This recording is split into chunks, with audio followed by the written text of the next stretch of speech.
We got stuck in the rain, and my friend's mom said it was a sign. Love story, Evan noticed at first when the sky darkened too fast, like someone had pulled a curtain across the sun. One moment the clouds were thin and pale. The next, they were thick, heavy, and rolling low across the water world below. "That's not normal," Evan said, leaning forward in his seat. Noah, who was piloting the small transport shuttle, glanced at the instruments. "Weather scan says clear for the next 6 hours? Well, the sky disagrees." Noah smirked. "Relax. This planet has weird clouds. They show up and vanish all the time." Evan wasn't convinced, but he leaned back anyway. The shuttle hummed smoothly as it cut through the upper atmosphere of Pelara, a mostly ocean-covered world where humans had built floating cities and research stations. The water below looked endless, broken only by metal platforms, docking towers, and thin bridges that stretched like silver threads across the sea. They had just finished a supply run for one of the outer colonies. It was supposed to be simple. Drop the cargo, check some equipment, head home before sunset. Now the sky looked like it had other plans. "You sure your systems are fine?" Evan asked. "Perfect," Noah said. "Relax. My mom flew through worse storms than this." That made Evan smile a little. Noah's mother, Mira, had once been one of the best planetary engineers in the colony network. She had worked on early terraforming projects and atmospheric studies before retiring to a quiet life on one of the older platforms.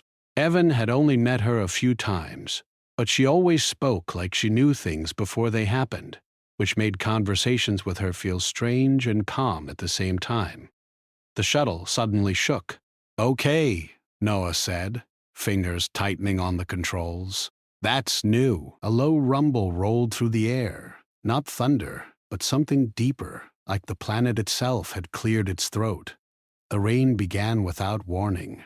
It did not fall, like normal rain. It seemed to drift downward at first, slow and glowing faintly, like soft silver dust. Then it thickened, hitting the shuttle windows with heavy, wet sounds. "What is that glow?" Evan asked. "Static charge, maybe," Noah said, but his voice didn't sound sure. The shuttle's lights flickered. "Hey," Evan said, "that's not funny." "I'm not doing anything," Noah replied, tapping the console. "Power levels just dipped." Another shake ran through the shuttle, stronger this time. The instruments blinked and scrambled. The navigation map twisted into useless shapes. "Control tower, this is Shuttle 3, Noah said into the comm system. "We're hitting unexpected weather, requesting guidance." Only static answered. "No signal," Evan said. "Try emergency band." Noah switched channels. Nothing but crackling noise. The rain grew heavier, striking the hull like 1,000 small fists. The glow outside brightened, and Evan could swear the drops were moving strangely, bending and curving instead of falling straight. "Something's wrong," Evan said quietly. Noah nodded. "Yeah, I see it." The shuttle lurched sideways, pulled by a sudden force neither of them could see. "Stabilizers!" Evan shouted. "I'm on it." Noah fought the controls, but the shuttle spun, alarms screaming through the cabin. The rain outside blurred into streaks of light. "Altitude dropping," Noah said. "I can't hold her." Below them, Evan saw a dark shape in the water, not ocean, but metal. A large circular platform rose through the mist, old and half-abandoned, with broken towers and cracked landing pads. "There," Evan said. "Aim for that." Noah gritted his teeth and forced the shuttle toward the platform. The landing was rough. The shuttle slammed down hard, skidding across wet metal before crashing into a low wall. The impact threw both of them forward, their harnesses snapping tight. Then silence, only the sound of rain. For a moment, neither of them spoke. "You alive?" Evan asked. "Yeah," Noah said, breathing hard. You? Yeah. The lights inside the shuttle flickered again, then went dark. Well, Noah said into the darkness, that could have gone worse. Evan snorted. You call this good? Medium bad. They sat still for a few seconds, listening to the rain pounding on the roof. It sounded heavier now, louder, like the storm had grown angry. Evan reached for the emergency light near his seat and twisted it on. A soft glow filled the cabin. Systems? Evan asked. Dead, Noah said after checking the panel. No engines, no comms. Backup power is weak. Great. They unbuckled and stood. Evan stretched his sore shoulders and peered out the side window. Rain ran down the glass in thick streams, glowing faintly as it slid. Beyond the landing pad, he could see part of the platform, old and rusted, with dark corridors and broken lights. This place looks abandoned, Evan said. It is, Noah replied. I think this is one of the old research domes. My mom mentioned it once. Oh, of course she did. Noah smiled faintly. She used to work here. That caught Evan's attention. Here? On this platform? Yeah, years ago, before she quit colony work. Well, Evan said, maybe she left snacks. Noah laughed, then stopped when another wave of thunder-like sound rolled through the air, deeper than before. That didn't sound like thunder, Evan said. No, Noah agreed. It didn't. They grabbed their emergency packs and made their way to the rear hatch. Noah pushed the release lever. The door hissed open and rain poured inside instantly. Great, Evan muttered, pulling up his jacket hood. The rain was warm, not cold like normal storms, and when it touched Evan's skin, he felt a strange buzzing sensation, like static electricity, but softer, almost gentle. You feel that? Evan asked. Yeah, Noah said. That's weird. They stepped out onto the landing pad. The platform was wide, with faded markings and old equipment scattered around. The rain fell thick and steady, glowing faintly around them like a soft mist of light. I don't like this, Evan said. This rain doesn't feel right. Noah looked around. We can't stay in the shuttle. If the storm gets worse, we'll need shelter. The dome should still have power. He pointed toward a large, curved structure rising at the center of the platform. It looked like a half-buried bubble made of dark glass and metal. Most of its outer lights were dead, but a few glowed weakly. Let's move, Noah said. They ran through the rain, boots splashing against the wet metal floor. Evan felt the strange buzzing grow stronger the longer the rain touched him. It wasn't painful, just unsettling, like something invisible was brushing against his thoughts. At the dome entrance, Noah pressed his hand against the access panel. Come on, he muttered. Come on. The panel flickered, then turned green. The doors slid open, they rushed inside, and the doors sealed behind them. The rain noise softened, replaced by the low hum of old power systems. Inside, the dome was dim but dry. Emergency lights cast long shadows across wide corridors, old workstations, and broken equipment. Dust covered most surfaces, and the air smelled faintly of metal and damp plastic. Well, Evan said, shaking rain from his jacket, this place has charm. Give it a chance, Noah said. It saved our lives. Fair. They walked deeper inside. The dome was larger than Evan expected, with branching hallways and open rooms that once held labs, offices, and living quarters. Most of the lights were off, but a few still glowed faintly, powered by some old backup system. This place shouldn't have power, Evan said. No, Noah replied slowly. It shouldn't. They followed the main corridor, passing broken screens and empty desks. Some doors were sealed shut, others hung open. The silence was thick, broken only by distant rain tapping against the dome's outer shell. Hello? Noah called. Anyone here? No answer. Maybe we should stay close to the entrance, Evan said, in case we need to run. Run where? Noah said. Into the storm? Good point. They rounded a corner and froze. A light was on ahead, not an emergency light. A warm, steady glow coming from an open doorway. You seeing that?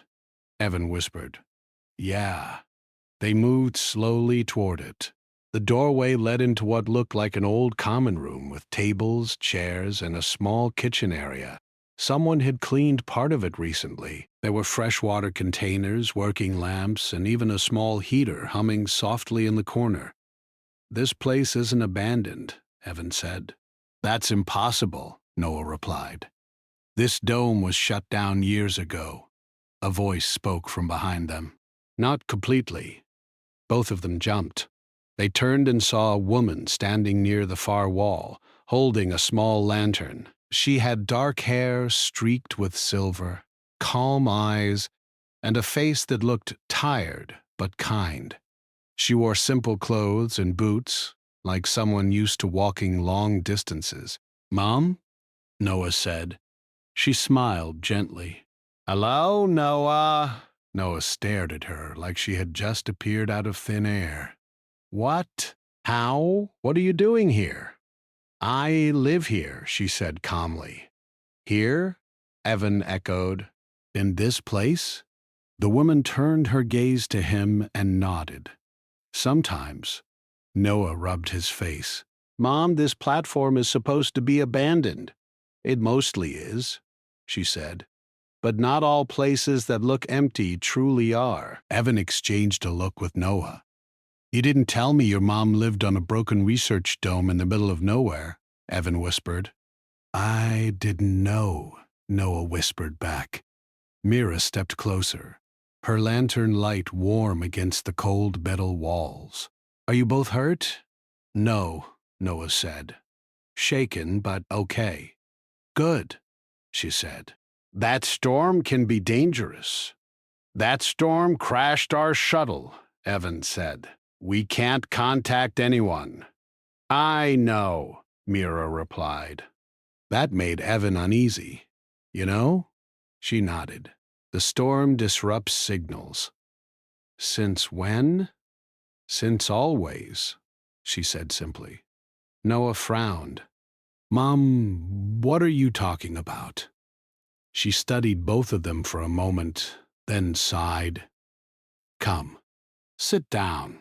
You'll want to be dry for this. They followed her into the common room. Mira set her lantern on a table and motioned for them to sit. She poured warm water into metal cups and handed them out. Drink, she said. It helps. Evan took a cautious sip. It was plain water, warm and clean. He relaxed slightly. So, Noah said, want to explain why my mother is living in an abandoned dome on a storm planet? Mira smiled faintly. I needed quiet. Most people go to farms or mountain colonies for that, Evan said. I prefer the ocean, she replied, and places where few people look. That doesn't answer much, Noah said. I know, she said. But sometimes answers take time. Evan shifted in his seat. Something about her calm tone made his nerves feel both steadier and more uneasy at the same time. What kind of storm is this? Evan asked. It's not normal. No, Mira said. It isn't. Noah leaned forward. Then what is it? She looked toward the dome wall, where rain could be heard tapping steadily against the thick glass. It's a response? To what? Evan asked. To people, she said. Silence filled the room. I said. Storms don't respond to people. Most don't, Mira replied, but this planet is different. Evan felt a chill run through him. Different how? This world was studied long ago, Mira said. Not just for water or minerals, but for its atmosphere. Scientists discovered that the air and rain here react to emotional energy. Emotional energy? Noah said. That sounds like science fiction. Mira met his eyes. It is science, just not the kind most people are comfortable with. Evan shook his head. So you're saying this storm is reacting to how we feel? In a way, she said. Not just you, humans in general. That's impossible, Noah said. Weather systems don't care about feelings. Most don't, she said again. This one does. Evan looked down at his cup, then back up. Then why did it target us? Mira's eyes softened. It didn't target you. It guided you. Guided us? Noah repeated. Into a crash? Into shelter, she said calmly. Into this dome? That's not comforting, Evan said. I know, she replied. But it's true. Noah rubbed his temples. Mom, this is crazy. Perhaps, she said. But you're here, alive, in a place that still has power, heat, and food. That is not luck. Evan thought about the way the storm had pulled their shuttle sideways, about the strange glow in the rain, about how the dome doors had opened easily despite years of abandonment. I don't like this, he said quietly. Mira smiled gently. Few people like signs when they first see them. Signs of what? Noah asked. She studied both of them closely. Of change. Before either of them could respond, the lights in the room flickered. Then, without warning, they went out. Darkness swallowed the room. Great, Evan muttered. I really love this place. Mira's lantern remained lit, casting a small circle of light around the table. Backup power just failed, Noah said. This dome shouldn't still be running at all. It's old, Mira said. It doesn't like storms. Evan stood. Maybe we should check the outer corridors. Make sure nothing's flooding. I already sealed the main doors, Mira said. Water won't get in. That's not what I meant, Evan said. I mean, what if part of the structure collapses? Mira looked at him for a long moment. It won't. How do you know? Because it hasn't yet, she said calmly. Evan opened his mouth to argue, then closed it again. There was something about her confidence that made his words feel useless. I'm going to check the comms, Noah said. Maybe the storm is weakening. He moved toward the control corner of the room, where an old console sat dark and dusty. He brushed debris away and tapped the screen. Nothing happened. Dead, he said. Completely. Figures, Evan muttered. The rain outside grew louder, pounding harder against the dome's shell. The glow in it brightened, casting faint light patterns across the curved glass walls. Evan noticed something strange. Do you see that? He asked. See what? Noah replied. The rain, Evan said. Look at how it's moving. They both turned toward the wall. The rain was not falling straight down. It curved, bending around the dome in smooth arcs, like it was flowing around an invisible shape. That's not normal, Noah said. No, Mira agreed. It's listening. Evan frowned. Listening to what? To you, she said. A low sound rolled through the air again, deeper than thunder, vibrating through the floor beneath their feet. Okay, Evan said. That's enough. We crashed, got stranded, found your mom living in a ghost station, and now the rain is listening to us. This day is officially broken. Noah managed a weak laugh. You're not wrong. Mira smiled slightly. You should rest. The storm may last a while. How long is a while? Evan asked. She shrugged. Hours, days, sometimes longer. That's not helpful. Truth often isn't, she said gently. Evan leaned against the table. We should try to reach someone. Anyone. I will help you, Mira said. But not yet. Why not? Because right now, the storm wants you here. That doesn't make sense. Not yet, she agreed. Another flicker of light rippled through the dome walls as the rain brightened again. The glow was stronger now, enough to cast faint shadows inside. Noah looked uneasy. Mom, are you saying this storm is alive? In a way, she said. Not alive like people, but aware. Responsive. That's insane, Evan said. Yes, she replied calmly. And true. Silence fell again. Evan rubbed his arms. The air felt heavy, thick with electricity. He felt like something unseen was pressing close, not touching him, but watching him. I don't like being watched, he said quietly. Mira met his eyes. Then you understand how it feels. What feels? Noah asked. The planet, she said. Noah frowned. Planets don't feel. Not in the way humans do, she replied. But they respond. This one responds more than most. Evan let out a slow breath. Let's say, I believe you. Why now? Why us? Mira studied him for a moment. Because storms do not come only to destroy, she said. Sometimes they come to move people where they need to be. That sounds like something from an old book, Noah said. Old books often know things science forgets, she replied.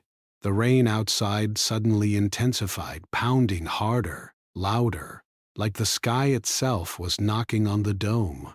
The lights flickered again, then dimmed further. Nope, Evan said. I officially hate this storm. Noah stood and paced. Mom, if this place is safe, why hasn't anyone else used it? Because they stopped listening, she said. To what? Evan asked. To this world, she said. They came to change it, not understand it. Noah stopped pacing. Is that why you quit colony work? She nodded. Yes. You never told me that, Noah said. You never asked, she replied gently. Evan shifted uncomfortably. So what happens now? Now, Mira said, you wait. For what? For the storm to finish saying what it came to say. And what is that? Evan asked. She smiled softly. That depends on you.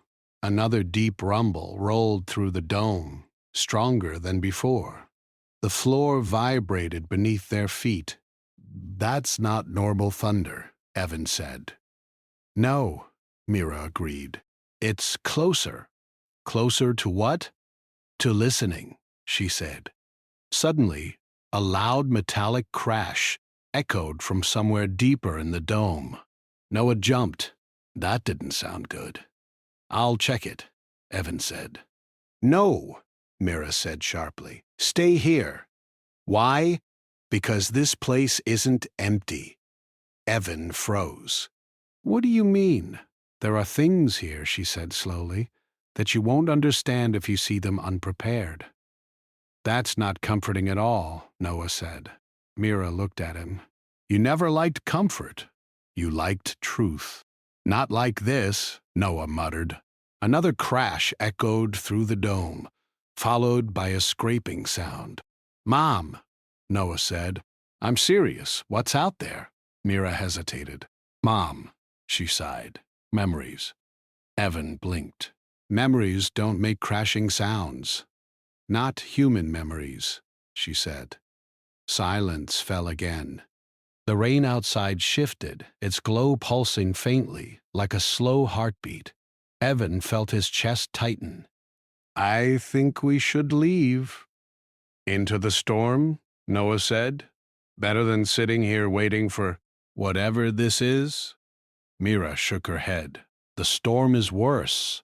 How do you know? Because it always is, she said. Another rumble rolled through the dome.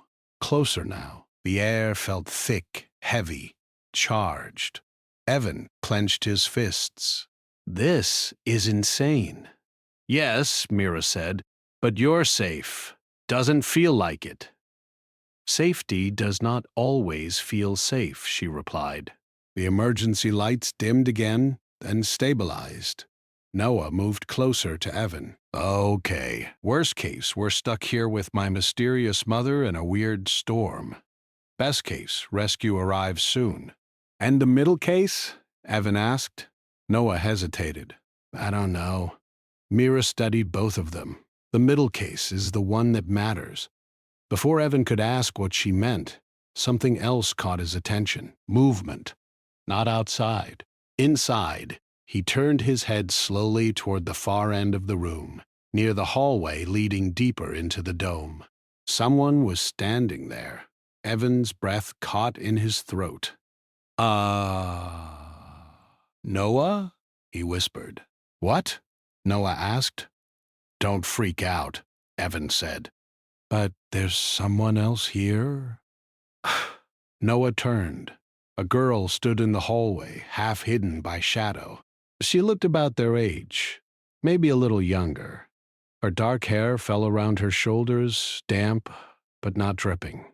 She wore a simple jacket and boots, like someone who had just walked in from the rain. But something about her was wrong. She was dry, completely dry. No water dripped from her clothes, no moisture clung to her skin, even her hair looked untouched by the storm. She stared at them with wide, uncertain eyes. I'm sorry, she said softly. I didn't mean to listen. Evan's heart slammed against his ribs. Who are you? Noah looked at Mira. Mom? Mira did not look surprised. Hello, Mira said gently to the girl. You're awake. The girl nodded slowly. I think so. Evan blinked. Awake from what? I'm not sure, she said. I heard voices. I thought I was alone. You're not, Noah said, carefully. Who are you? She hesitated. My name is Lila. That's a nice name, Evan said automatically, then winced at himself. She glanced at him, startled, then gave a small smile. Thank you. Noah frowned. What are you doing here? I crashed, she said simply. Evan's stomach dropped. Crashed? My shuttle, she said. A few days ago. I think. A few days? Noah repeated. You've been here alone? She nodded. I tried to leave, but the storm... It didn't let me. Evan exchanged a look with Noah. That's impossible, Noah said. The storm only started today. She looked confused. It did? Yes, Evan said. At least as far as we know. She stared at the floor, troubled. That doesn't make sense. Mira stepped closer to her. It doesn't have to. Not yet. Leela looked up at her. You know me. I know of you, Mira said gently. Evan's chest tightened. Okay, hold on. This is getting weird. We crashed here today, Noah said. You say you crashed days ago. You're dry in a storm that soaked us in seconds, and my mom isn't surprised you exist. None of this adds up. Leela's eyes widened. I didn't mean to cause trouble. You're not causing trouble, Evan said quickly. We're just confused. I am too, she said softly. The rain outside pulsed brighter and dimmed again. Evan noticed something else. Why isn't she wet? He whispered to Noah. I don't know, Noah whispered back. Mira turned to them. The storm does not touch her. Why? Evan asked. Because it already knows her, Mira said. Lila's eyes widened. Knows me? Mira nodded. Yes. Evan felt a cold knot form in his stomach. Okay, that's officially not comforting. Noah rubbed his face. Mom, start explaining. Right now. Mira sighed. Soon. Soon is not good enough, Noah snapped. We crashed. Our comms are dead. There's a storm outside that reacts to feelings. And now there's a girl here who doesn't get wet in rain that glows. I want answers. Mira met his gaze calmly. And you will get them. But not all truths come at once. Evan glanced at Lila. She stood still, tense but calm, like someone waiting for bad news. Are you okay? Evan asked her quietly. She nodded. I think so. Do you remember what happened before you crashed? She shook her head. Not clearly. I remember flying, then light, then rain, then nothing. How long have you been here? Evan asked. I don't know, she admitted. Time feels strange here. That sent another chill through Evan. Mira studied Lila closely. The storm woke you sooner than I expected. Lila blinked. Woke me from what? Rest, Mira said. Protection. Protection from what? Noah demanded. Mira didn't answer. The lights flickered again, dimming further. Evan felt the air grow heavier, charged, like the moment before lightning strikes. I don't like this, he said. Lila glanced at him. Neither do I. Their eyes met, and for a moment Evan felt something strange, like a gentle pull in his chest, not painful but warm, familiar in a way he couldn't explain. He looked away quickly, confused. Okay, Noah said. New rule, no more mysteries. Mom, start talking. Mira took a slow breath. This storm is not an accident. Neither is her presence. Neither is yours. That's not an explanation, Noah said. It is the beginning of one, she replied. The rain outside grew louder, pounding against the dome like heavy drums. Then something impossible happened. The rain on the glass began to move, not fall. Move!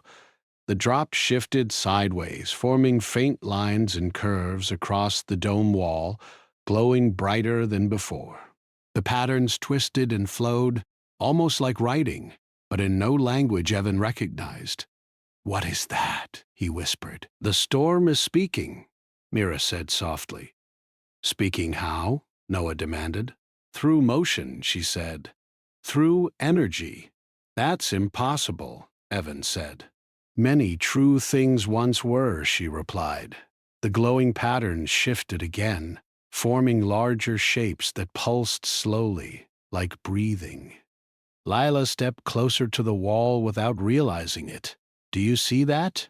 Evan asked her. Yes, she said quietly. It feels, familiar. Familiar. How? I don't know, she said, like hearing a song you forgot but somehow remember. Mira watched her closely. Noah's voice shook slightly. Mom, what did you work on here? She hesitated. Mom, I studied atmospheric response, she said, and human emotional impact on planetary systems. That's not real science, Noah said. It is now, she replied. The patterns on the glass brightened, then shifted again. Evan felt his heart pounding. Okay, I officially want to leave. You can't, Mira said gently. Why not? Because the storm won't let you. Noah stared at her. You're saying we're trapped? Yes, she said. For now, that's comforting, Evan muttered. Lila turned toward them. I'm sorry, you didn't do anything, Evan said. I think I did, she replied quietly. I just don't know how. Another deep rumble rolled through the dome, closer and stronger than before. The walls vibrated slightly. That's too close, Evan said. Something's happening. Yes, Mira said. It's beginning. What's beginning? Noah asked. She met his eyes. The part where you stop running? From what? From what you feel, she said. From what you fear. That's not helpful, Noah said. The lights flickered again, then stabilized at a dim level. The rain patterns on the glass shifted into something new. The shapes now looked almost like silhouettes, tall and thin, moving slowly, as if walking just beyond the wall. Evan swallowed hard. I don't like those shapes. They can't come inside, Mira said. That's good, Noah said. Right? Yes, she replied. For now. Evan rubbed his arms. You say that a lot. Because time matters, she said. Lila took a shaky breath. Why does the storm know me? Mira turned to her. Because you are part of what it was waiting for. Lila's eyes widened. Waiting for me? Yes, that's impossible, Lila whispered. No, Mira said gently. It's rare, not impossible. Evan felt his pulse race. Okay, seriously. Can someone explain what's going on in simple words? Mira looked at him. The planet senses human emotion. Strong emotion draws its attention. The storm is one of the ways it responds. Responds to what? Evan asked. To pain? She said. To fear. To connection. Connection? Noah echoed. Yes. Evan glanced at Lila again. That strange pull in his chest returned, stronger this time. He didn't understand it, and that scared him. So, Evan said, we crash into a storm that reacts to feelings, find your mom living in a ghost dome, meet a girl who doesn't get wet in glowing rain, and now the storm is drawing pictures on the wall. This is officially the weirdest day of my life. Mine too, Leela said quietly. Noah sighed. Mom, we need help. We need rescue. You will get it, she said. But not yet. Why? Because if you leave now, she said, you will miss what the storm came to show you. And what's that? Evan asked. She looked at him, then at Lila, then back at Noah. That sometimes, she said, getting stuck is the only way to move forward.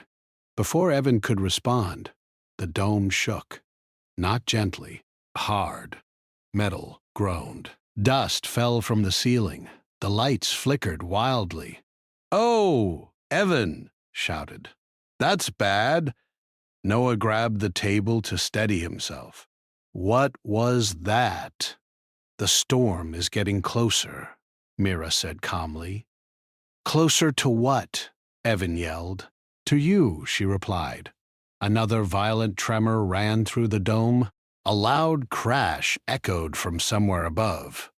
That didn't sound like rain, Noah said.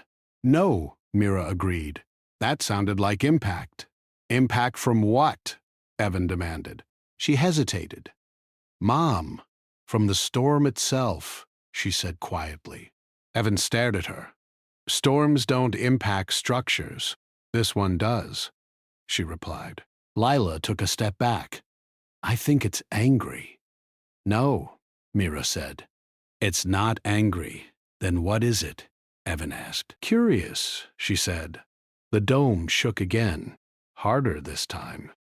A section of ceiling panel fell nearby with a loud crash. Okay, Evan said. That's it. I'm officially done with curiosity. Noah grabbed his arm. Evan, stop. We need to move, Evan said. This place is falling apart. It's not, Mira said. Not yet. How do you know? Evan snapped. Because it's protecting you, she said. Protecting us by smashing into the dome? Yes, she replied. It is testing the boundary. Testing for what? Noah demanded. For your response, she said.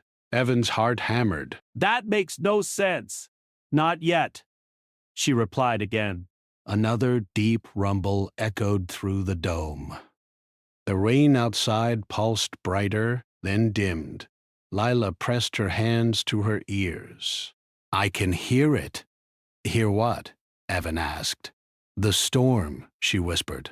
It's calling? Calling who? Noah asked. Me, she said softly. Mira's eyes narrowed slightly.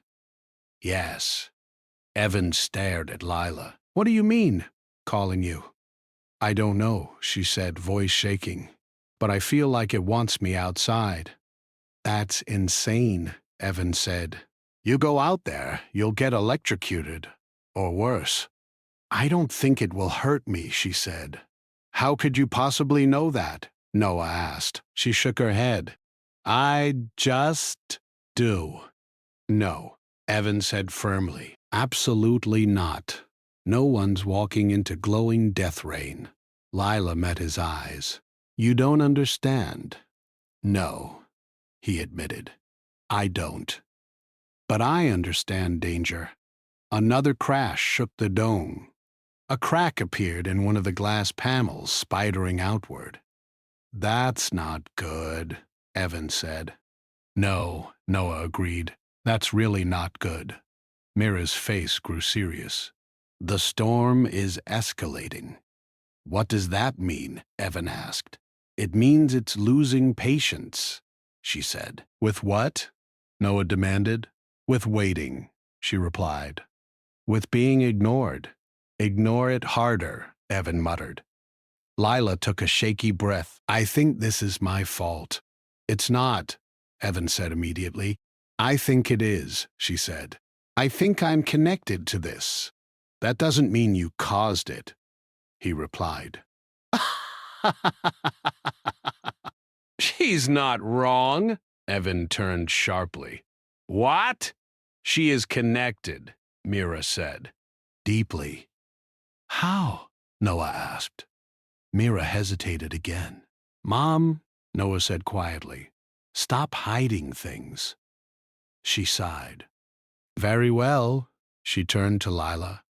You are not like other humans. Lila's eyes widened. What? You were not born the usual way, Mira continued. You were created. Silence slammed into the room. What? Evan whispered. That's not funny, Noah said. I'm not joking, Mira replied. Lila stared at her. Created? How? Mira hesitated. That's a longer story. I want it now, Lila said. I know, Mira replied gently. But first, you need to understand something else. What? Evan asked. The storm outside, she said, is not trying to destroy you. Then what is it doing? Noah demanded. It's trying to reach her, Mira said, looking at Lila. The dome shook again, harder than ever. Another section of ceiling cracked. That's it, Evan said. This place is falling apart. It's not, Mira said firmly. But it will if she doesn't respond. Respond how? Evan asked. By stepping outside, Mira said. No, Evan snapped. Absolutely not. That's suicide, Noah said. It's not, Mira replied. How could you know? Evan demanded. Because I built her, she said quietly. Silence fell so hard it felt like pressure in Evan's ears. You... what? Noah whispered. Mira met his eyes. I helped design her. Lila's face went pale. You... what? Evan's mind spun. This is insane. Yes, Mira said softly. But it's true. The rain outside surged brighter, flooding the dome walls with silver light. You're saying she's not human? Evan asked. And more. That doesn't make sense, Noah said. She was created to bridge human emotion with planetary systems, Mira continued, to help worlds like this understand us. Lila staggered back, gripping the table. No, that's not possible.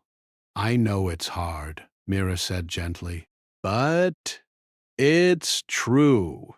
Evan stared at Lila, his chest tight. Is that why the rain doesn't touch you? Yes, Mira said. The storm recognizes her. Lila shook her head. No, no, no, no. Evan stepped closer to her. Hey, it's okay. No, it's not, she whispered. You're saying I'm not real. You are real, Evan said firmly. You're standing here. You're breathing. You're talking. That's real. She looked up at him, eyes wide and wet. Then why does this feel wrong? Because it's a lot, he said gently. Anyone would feel overwhelmed. The dome shook again, violently. A loud crack echoed as part of the wall fractured. We're running out of time, Noah said. Mom, what does the storm want? Mira met Lila's eyes. It wants her to come home. Home? Lila whispered. Yes, Mira said, to the rain. No, Evan said immediately. No way. She will die out there, Noah said. She won't, Mira replied. How do you know? Evan demanded. Because she was designed to survive it, Mira said. To exist within it. That's insane, Evan said. You're asking her to walk into a storm that just crashed our shuttle. I'm asking her to save you, Mira replied. Another crash shook the dome, louder than before. Bow. A section of glass shattered nearby, spraying small fragments across the floor. Okay, Evan said. That's it, this place is breaking. Because the storm is getting desperate? Mira said. For what? Evan yelled. For her attention, she replied. Lila stared at the glowing rain outside. It's beautiful. What? The rain?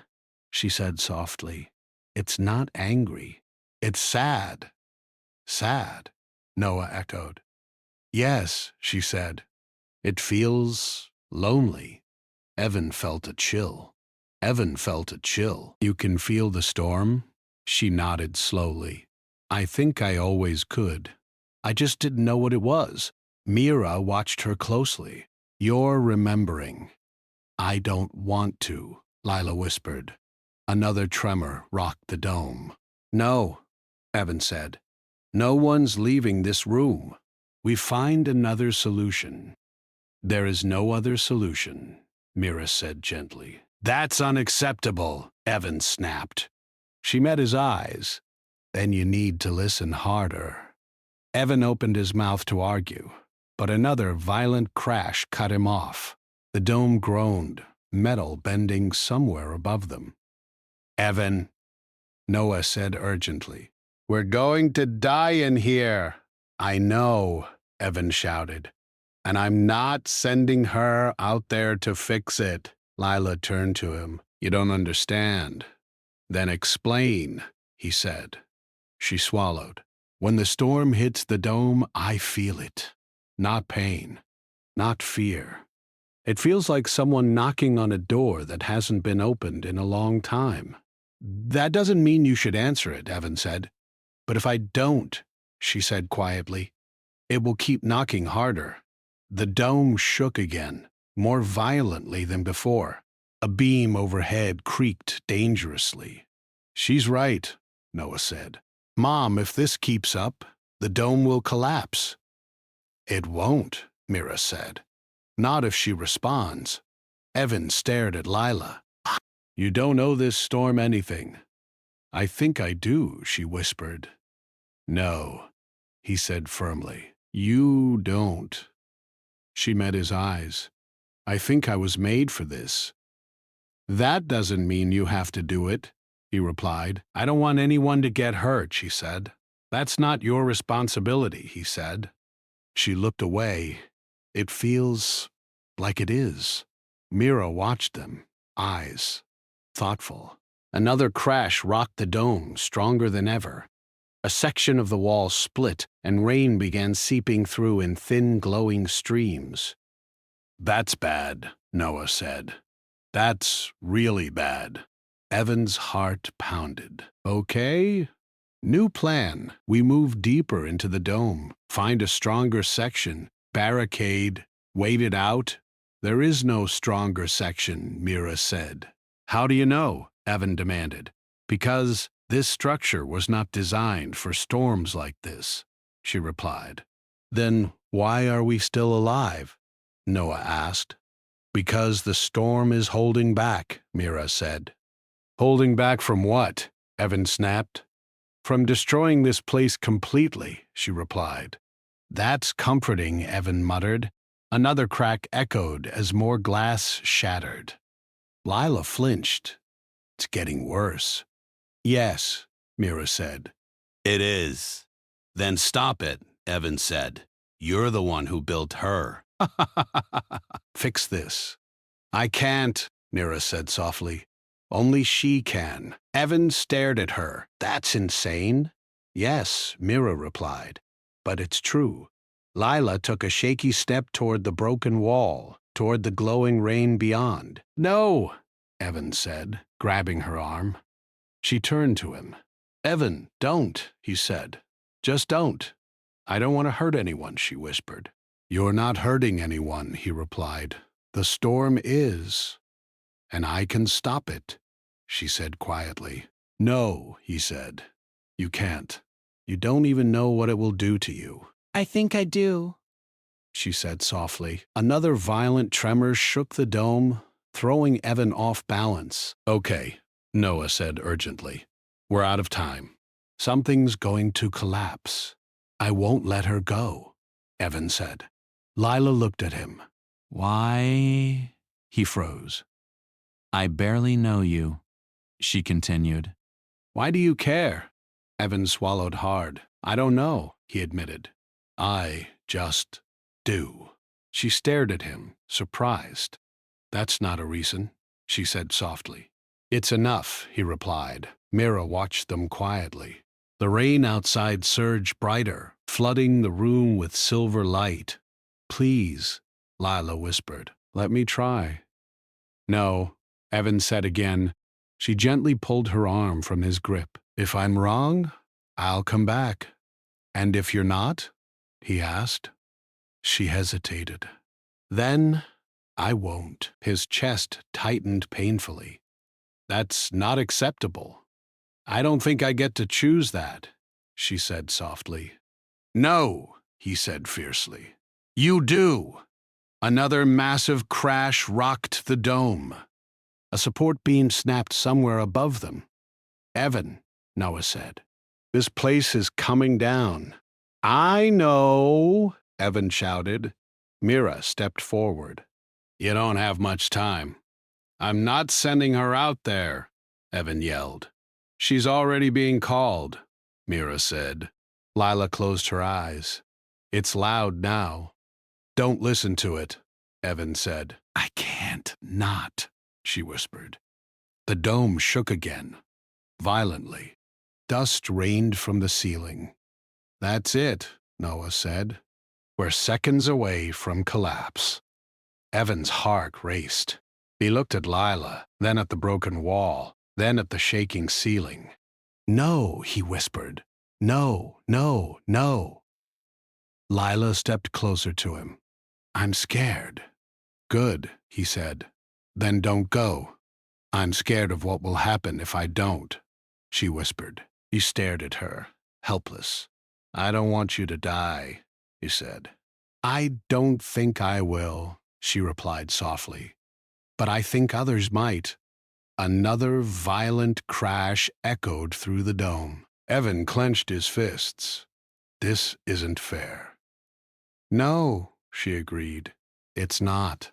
Mira watched them, eyes sad. I don't want to lose you, Evan said quietly. She blinked. You barely know me. I know, he said. But that doesn't change how this feels. Her eyes softened. Another tremor rocked the dome. Time's up, Noah said. Lila turned toward the broken wall. No, Evan said. I have to, she whispered. He grabbed her hand. Then I'm coming with you. No, she said immediately. You can't. Try stopping me, he snapped.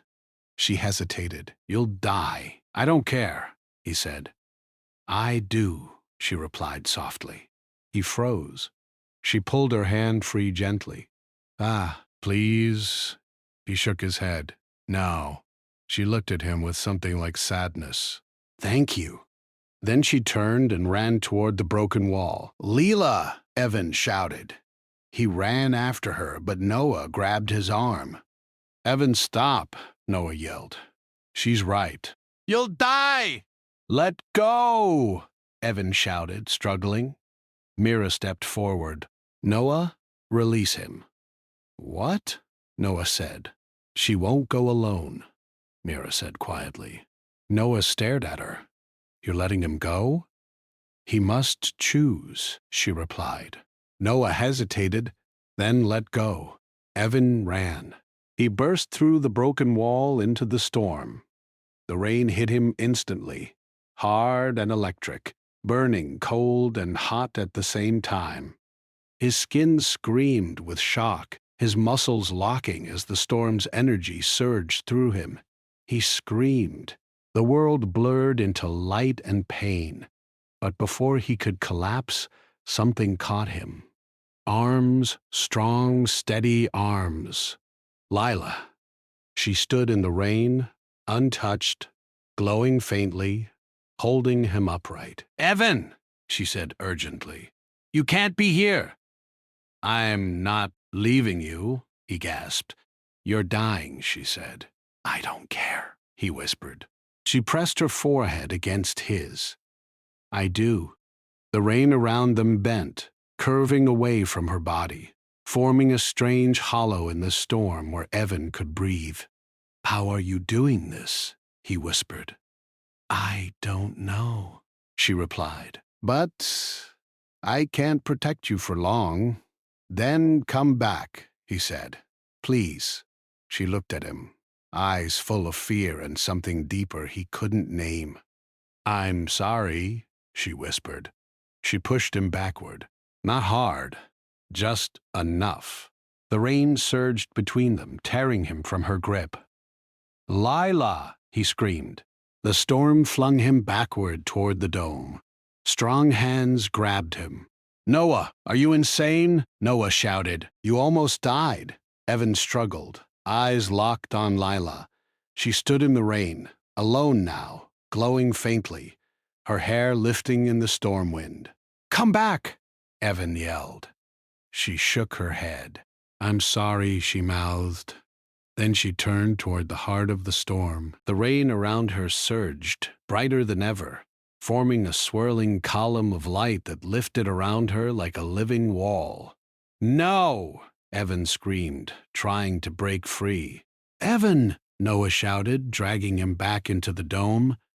You're going to die. Mira slammed the door shut behind them. Evan collapsed to his knees, gasping for breath, his body shaking violently. She's going to die, he whispered. She's going to die. Mira knelt beside him. No, she said softly. She's going home. That's not better, he snapped.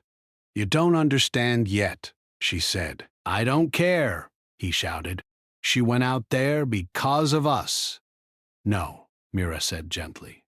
She went because of herself. Evan slammed his fist into the floor. I should have stopped her. No, Mira said. You couldn't. The dome shook again, but this time, something was different. The rain outside grew quieter, not softer, quieter. The thunder-like rumbles faded into low, distant echoes. The glowing light outside dimmed slightly, shifting from harsh silver to a softer blue. What's happening? Noah whispered. She's listening, Mira said. And so is the storm. Evan stared at the door, chest tight. She better come back. Mira said nothing. Minutes passed. The dome no longer shook. The cracks in the walls stopped spreading. The rain outside continued, but its rhythm changed. Slower, steadier, almost gentle. Evan stood abruptly. I'm going out there. No, Noah said. I'm not asking, Evan snapped. Mira looked at him. Wait, I can't, he said. She's alone. She's not, Mira replied. Then where is she? he demanded. Everywhere, Mira said quietly. That's not an answer. It's the truth, she replied. Suddenly, the lights inside the dome brightened. Not flickered, brightened. Power surged through the systems. Old screens lit up. Consoles hummed to life. What the? Noah muttered. Power restored, Mira said softly. How? Evan demanded. The storm is stabilizing, she replied. Because she is. Evan stared at the glowing walls, the humming systems, the quiet rain outside. She did this? Yes, Mira said. Then bring her back, Evan snapped. Mira met his eyes sadly. She may not be able to. What do you mean? Evan demanded. She was designed to connect, Mira said, not to return. That's not acceptable, Evan said. I know, she replied. Noah stepped closer. Mom, what did you make her? Mira hesitated. Something new. Evan clenched his fists. You used her. No, Mira said quietly. I tried to save worlds. At her expense? Evan snapped. I didn't know it would cost this much, she whispered. Silence filled the room. The rain outside continued, but now it sounded softer, calmer, like steady breathing instead of pounding fists. Evan stared at the door. She promised she'd come back, he whispered. She didn't, Mira said. She said she was sorry. That's not the same, Evan replied. Another minute passed, then another. Nothing. Evan's chest felt tight, hollow. I'm going out, he said. No, Noah said. I'm not losing her, Evan said. Mira raised a hand. Wait. Why? Evan snapped. Because she's coming, Mira said. He froze. What? She's not done yet, Mira continued, but she's not gone. How do you know? Evan asked. Because the storm is still speaking, she said. The rain outside shifted again, glowing faintly, forming soft waves of light across the dome walls. Evan felt something strange in his chest, like a quiet pull. I feel her, he whispered, not knowing why he said it. Mira's eyes widened slightly. You feel her? She asked. Yes, he said. I don't know how, but I do. That's unexpected, she murmured. Noah frowned. What does that mean? It means, Mira said slowly, this was never supposed to happen this way. Evan turned to her. What way? She was meant to connect alone, Mira said. Not with someone. Evan swallowed. What are you saying? I'm saying, she said quietly, that the storm didn't just respond to her. He stared at her. Then who did it respond to? You, she said. Silence slammed into the room. What? Noah whispered. That's impossible, Evan said.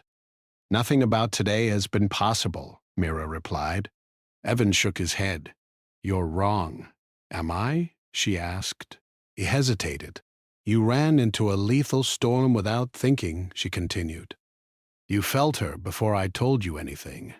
And now you feel her again. That doesn't mean anything, he said weakly. It means everything, Mira replied. The rain outside dimmed further, the storm calming into something almost peaceful. She connected to you, Mira said, not just the planet. Evan's heart pounded. Then bring her back. I don't know if I can, she said, but I think she might. How? He asked. Because, Mira said softly, the storm doesn't want to lose her either. Evan stared at the rain-lit wall. Come back, he whispered. Please. The rain outside shimmered. Then something moved. A shape formed within the glowing curtain of rain beyond the dome. Do you see that? Noah whispered. Yes, Evan breathed. The shape grew clearer, stepping forward through the light. A figure, human-shaped, Walking toward the dome, Evan's heart slammed against his ribs. The doors slid open with a soft hiss. Lila stood there, soaked in light but not in water, her clothes dry, her eyes wide and shaking. "Evan," she whispered. He ran. He didn't think. He didn't hesitate. He crossed the room in seconds and pulled her into his arms. "You're alive," he whispered. "You're alive!" She hugged him back tightly. "I think so. You scared me," he said hoarsely. "I was scared too," she admitted. He pulled back slightly, hands on her shoulders. "Don't ever do that again." "I can't promise," she said softly, "but I'll try." Mira and Noah stared at them in shock. "You came back," Mira whispered. Lila looked at her. "I didn't want to leave."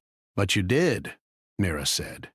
"I had to," Lila replied, "but it didn't want me to stay." "What?"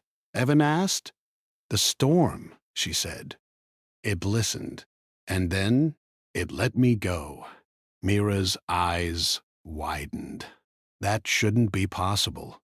"I know," Lila said, "but it happened." Evan tightened his grip on her. "You're not going anywhere," she smiled faintly. "I don't want to."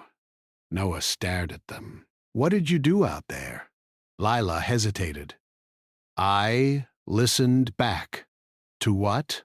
Evan asked. "To the storm," she said. It wasn't angry. It was lonely. It didn't understand humans. It didn't understand why we came, changed things, and then left. "So what did you tell it?" Noah asked. She looked at Evan. "I told it about him." Evan blinked. "Me?" "Yes," she said. "About how he ran into the storm without thinking. About how humans protect people they care about, even when it hurts." Evan's chest tightened. "The storm listened," she continued. "And it changed." The rain outside softened further, the glow fading into something gentle and warm.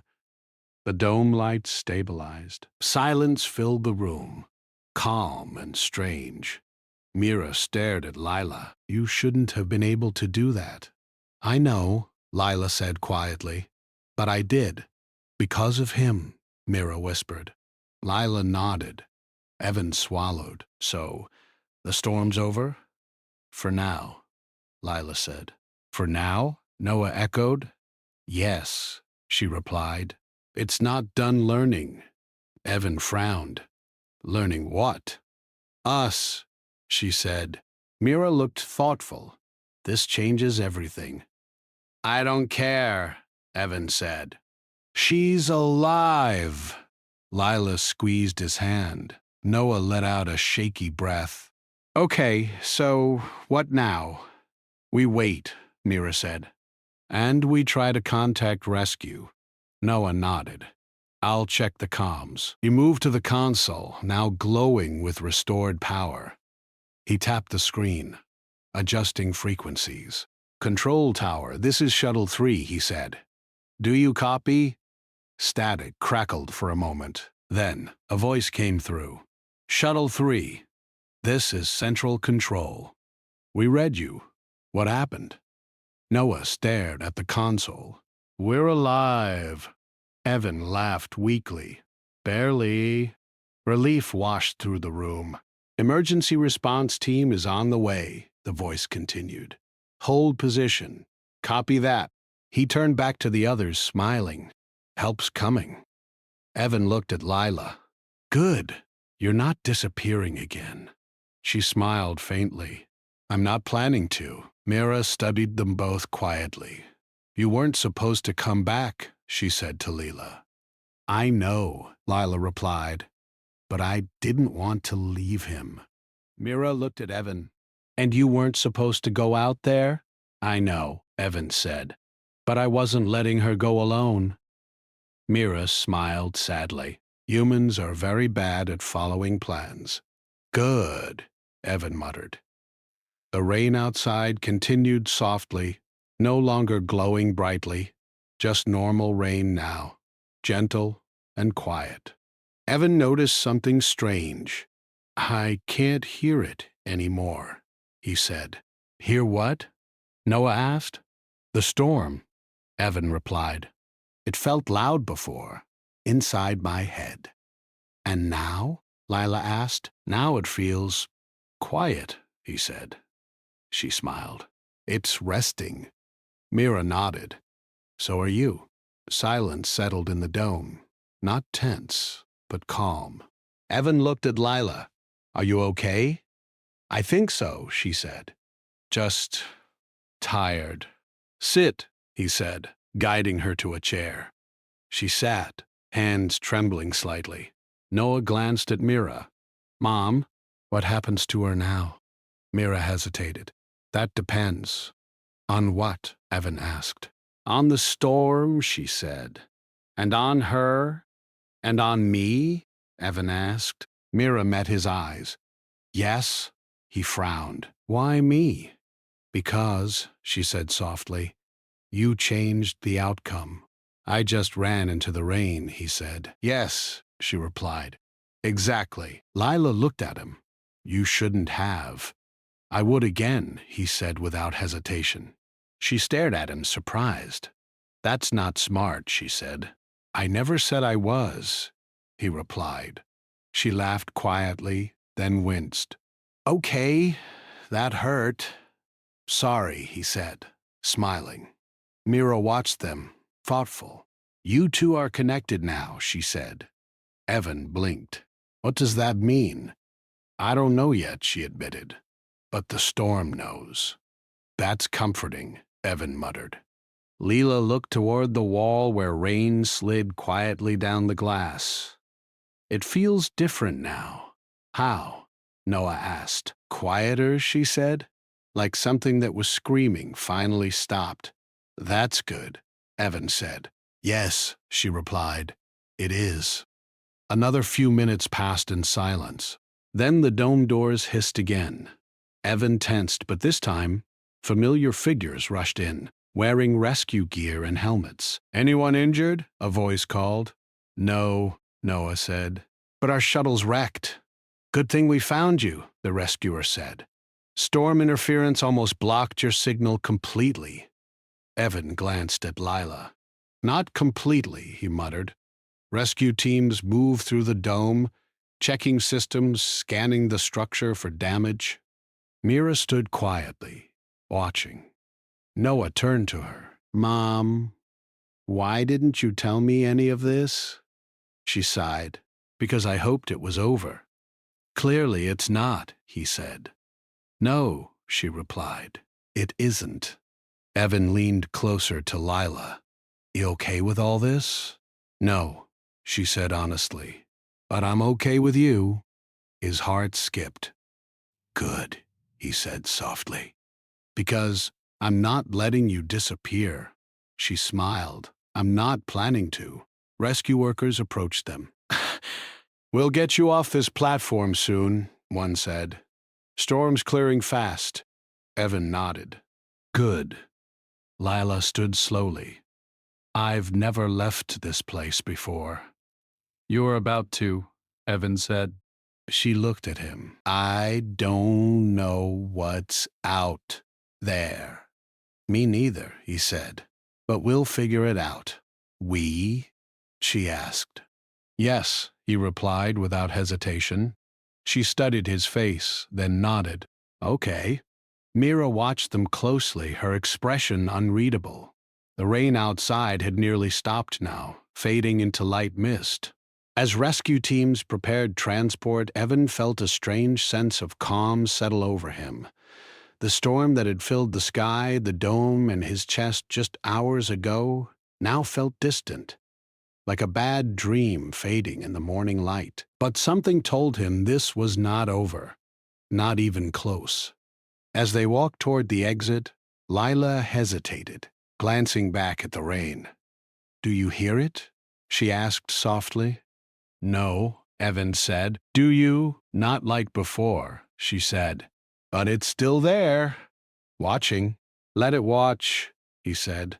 We're done getting stuck in storms. She smiled faintly. I hope so. Outside, the sky was clearing, the clouds breaking apart, sunlight spilling through in soft beams.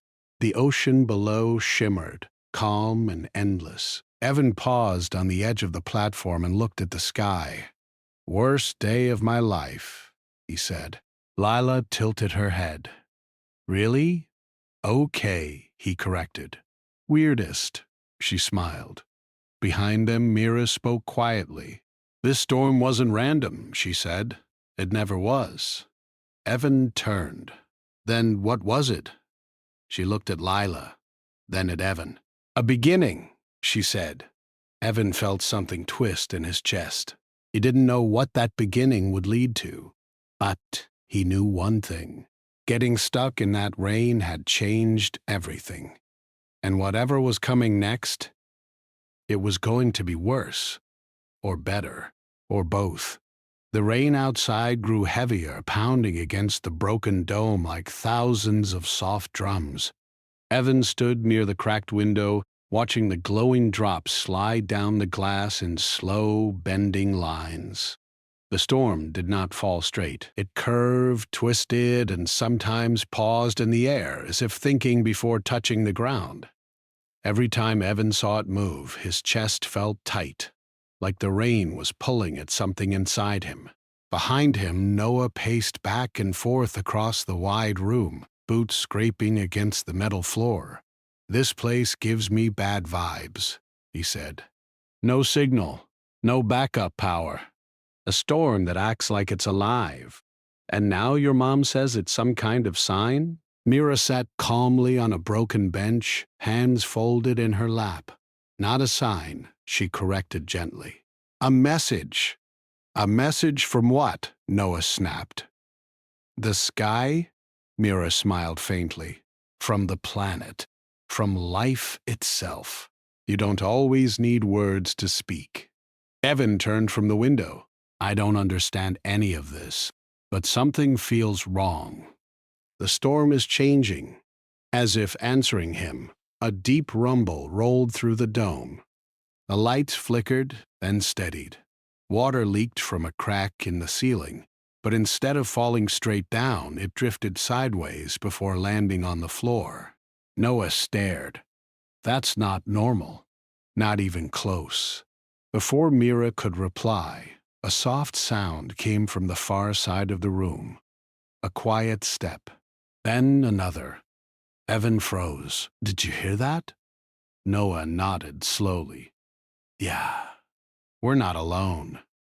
They turned toward the dark hallway that led deeper into the dome. The emergency lights only reached part way down the corridor, leaving the far end wrapped in shadow. The sound came again, clearer this time. Footsteps. Mira stood. Stay here, she said. No way, Noah replied. If someone's here, we need to know. Evan felt his heart racing, but he nodded. We'll go together. They moved slowly into the hallway.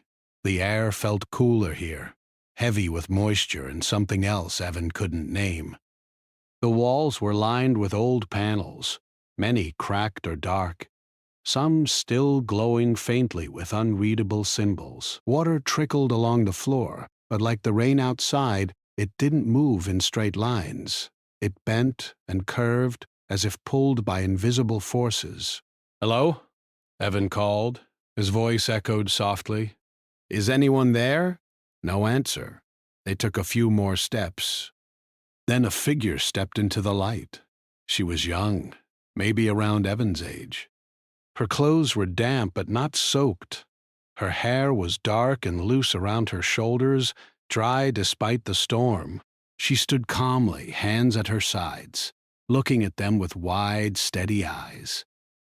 Noah stopped short. Who are you? The girl blinked, as if surprised by the question.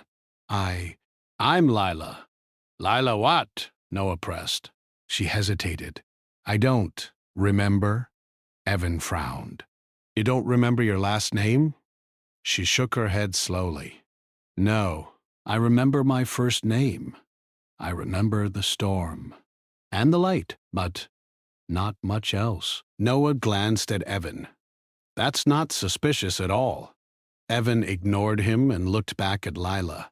Were you on a shuttle? Yes, she said. I think so. There was turbulence, bright light. Then everything went dark. I woke up inside this place. Noah folded his arms. How long ago? She thought. A few days. Maybe more. I'm not sure. Evan's stomach tightened. A few days? You've been alone here that long? She nodded. Noah frowned. Then how are you not starving? Or thirsty? Lila looked down at her hands, confused. I don't feel hungry. Or tired. I feel normal. That answer sent a chill through Evan. Before anyone could say more, Mira stepped into the hallway behind them. Her eyes widened slightly when she saw Leela, but she did not seem shocked. Instead, her expression softened.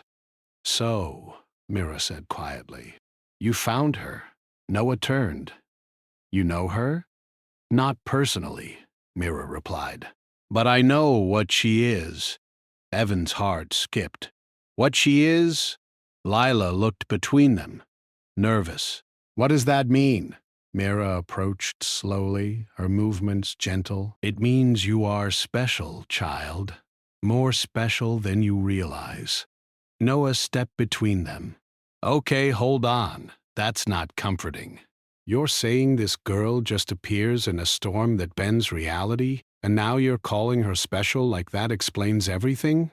Mira met his gaze calmly. Not everything, but enough to understand why she is here. Evan looked at Lila. She didn't look dangerous. She looked confused, lost, and somehow calm, even in the middle of chaos. What do you mean by special? Evan asked. Mira took a breath.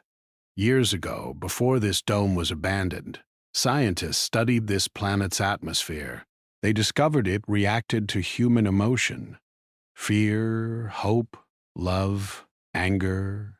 The storm patterns changed based on what people felt. The planet didn't just sense life, it sensed feeling. Noah scoffed. That sounds impossible. It was, Mira said. Until it wasn't. She turned to Lila. Some believe that if humans could understand this connection, they could communicate with the planet itself.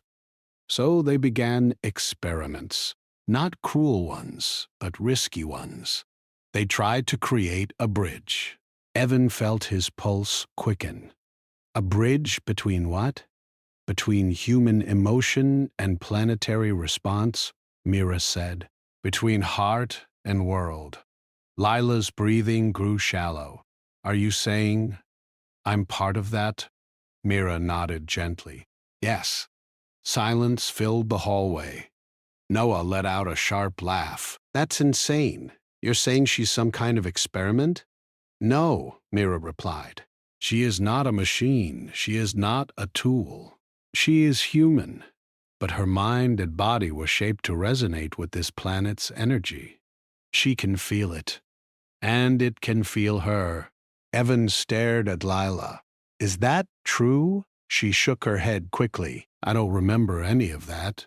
I just feel things. The storm doesn't scare me. It feels familiar. Noah muttered. That's not normal. Mira placed a hand on Lila's shoulder. You were not meant to be abandoned here. Something went wrong. And now the storm is reacting again. As if to confirm her words, the dome shuddered. A low hum rolled through the walls, deeper than thunder. The lights dimmed, then flared brighter than before. Evan stumbled slightly. What was that? The storm is responding, Mira said. To her? Lila's eyes widened. I didn't do anything. You don't have to, Mira replied. Your presence is enough. Noah shook his head. This is crazy. We need to get out of here. Storm or not, Evan turned to him. We can't. The shuttle's dead. The storm blocks all signals. And now, he glanced at Lila. Now we're in the middle of something we don't understand. Lila's voice trembled. I don't want to hurt anyone. You're not, Evan said, quickly. You're just here. She looked at him, surprised. You're not afraid of me? He hesitated. I am, not of you, of what's happening. Something softened in her expression. They returned to the main chamber, the strange rain patterns visible through the cracked windows. Lila sat near one of the old control panels, running her fingers lightly over the surface. The panel flickered to life under her touch, glowing with blue and silver light. Noah jumped. Did you see that? I didn't mean to, Lila said quickly, pulling her hand back. Mira watched closely. You didn't activate it. It responded to you. Evan moved closer. How? I don't know, Lila whispered. It just felt like it wanted me to touch it. The screen displayed shifting patterns of light, almost like maps, but not of land or sky. They looked like emotions made visible, waves and pulses moving in slow rhythms. Mira nodded. These are storm readings. Emotional resonance patterns. The system hasn't been active in years. Noah frowned. Then how is it running now? Because she's here, Mira said. Another rumble echoed through the dome. The rain outside grew brighter, glowing like liquid silver. It pressed against the glass in heavy waves, bending and swirling instead of falling. Lila stood slowly, drawn toward the window. It's calling. Evan's heart raced. Calling you? I can feel it, not with my ears, with something else. Inside, Mira's eyes widened slightly. It's happening sooner than I expected. Noah grabbed her arm. What's happening? The storm is awakening her connection, Mira said, and testing it. Lila's breathing grew uneven. I don't want to go out there. You don't have to, Evan said. Not alone. She looked at him. You'd come with me? He hesitated. I don't think I can survive out there. But I won't let you face this alone. Her lips parted slightly, surprised. Suddenly, a loud crash echoed from the far end of the dome. Metal screamed as part of the ceiling collapsed, sending debris crashing to the floor. Water poured in, but instead of flooding, it rose into the air, forming twisting streams that hovered like glowing ropes. Noah shouted, That's it, this place is coming apart. Mira moved quickly. The storm is reacting strongly. We must stabilize the system or evacuate to the lower chambers. Evacuate where? Noah yelled. Everything here is falling apart. Lila stepped forward, trembling. I think it's because of me. Evan turned to her. What do you mean the storm feels loud, like it's confused, like it doesn't know what to do with me? Mira nodded. That's exactly it. It recognizes you but doesn't understand your intent. It's responding with instability. Noah stared at Lila. So you're saying the storm's going crazy because of her? Not crazy, Mira said. Curious, searching. Another shockwave rippled through the dome. Panels sparked. The lights flickered wildly. Evan grabbed Lila's hand without thinking. We need to move. She looked at their joined hands, surprised but didn't pull away. They ran toward the lower chambers, Mira leading the way. The corridors shook as the storm outside grew more intense. Water twisted through the air, glowing brighter, forming strange shapes that seemed almost alive. Noah struggled to keep his balance. This storm is not natural. No, Mira said. But it is alive. They reached a sealed door marked with faded symbols. Mira placed her palm against the panel. It didn't respond. Of course, Noah muttered. Dead system. Lila stepped forward slowly. Let me try. No, Noah said quickly. What if you make it worse? Evan hesitated, then nodded. We don't have another option. Lila placed her hand on the panel. The door slid open instantly. Noah stared. Okay, that's officially terrifying. Inside was a wide chamber with thick walls and fewer windows. The storm's light barely reached here and the shaking was weaker. They collapsed against the walls, breathing hard. Evan looked at Lila. How did you do that? I don't know, she whispered. It just felt right. Mira studied her closely. Your connection is stronger than I expected. The system recognizes you as part of the environment, not separate from it. Lila hugged herself. I don't want to be part of some system. I just want to be normal. Evan's chest tightened. You are normal. You're just different. She looked at him, eyes shining. That doesn't sound comforting. He gave a small smile. I'm not great at this. For a moment, despite the danger outside, she almost smiled back. The chamber lights flickered on, revealing rows of old equipment and faded screens. Some still glowed faintly, responding to Lila's presence. A low hum filled the air, steady and deep. Noah leaned against the wall. So what now? We wait until the storm tears the dome apart? Mira shook her head. No, we prepare. The storm will not stop until it understands Lila's intent, and she doesn't yet understand herself. Lila looked up. What do you mean? You are afraid, Mira said gently. Not of the storm, but of what you are becoming. The storm feels that fear and reflects it back. Until you accept yourself, the storm will remain unstable. Lila's hands trembled. I don't know how to accept something I don't understand. Evan stepped closer. Then we figure it out together. She looked at him, surprised. Why would you help me? 'Cause you're stuck here too, he said. Because none of this is your fault. And because, he paused, because no one deserves to face something like this alone. Her eyes softened. Outside, the storm surged again, brighter and louder than before. The dome shook violently, and distant metal groaned. Noah grabbed a railing. That didn't sound good. Mira closed her eyes briefly. The storm is escalating. It's seeking resolution. Its staff. A resolution to what? Evan asked. To the question it doesn't yet understand, Mira replied. Who is Lila? Lila's breath caught. I don't know.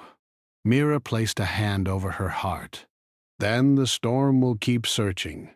And searching storms are dangerous. Evan felt a chill. So what do we do? Mira met his gaze.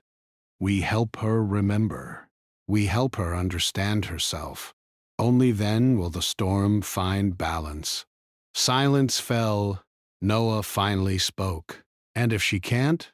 Mira didn't answer immediately. When she did, her voice was quiet. Then the storm may never calm, and this dome, this colony, maybe even this world, will remain in danger. Leela's face drained of color. I don't want that. I don't want to hurt anyone. You won't, Evan said firmly. We won't let that happen. She looked at him, eyes wide. You really believe that? Yes, he said. I don't know how, but I believe it. Something shifted in the air. The humming in the chamber softened slightly. The shaking eased for just a moment. No one noticed. Did it just calm down? Mira nodded slowly. Yes, the storm felt that. Hope creates resonance, too.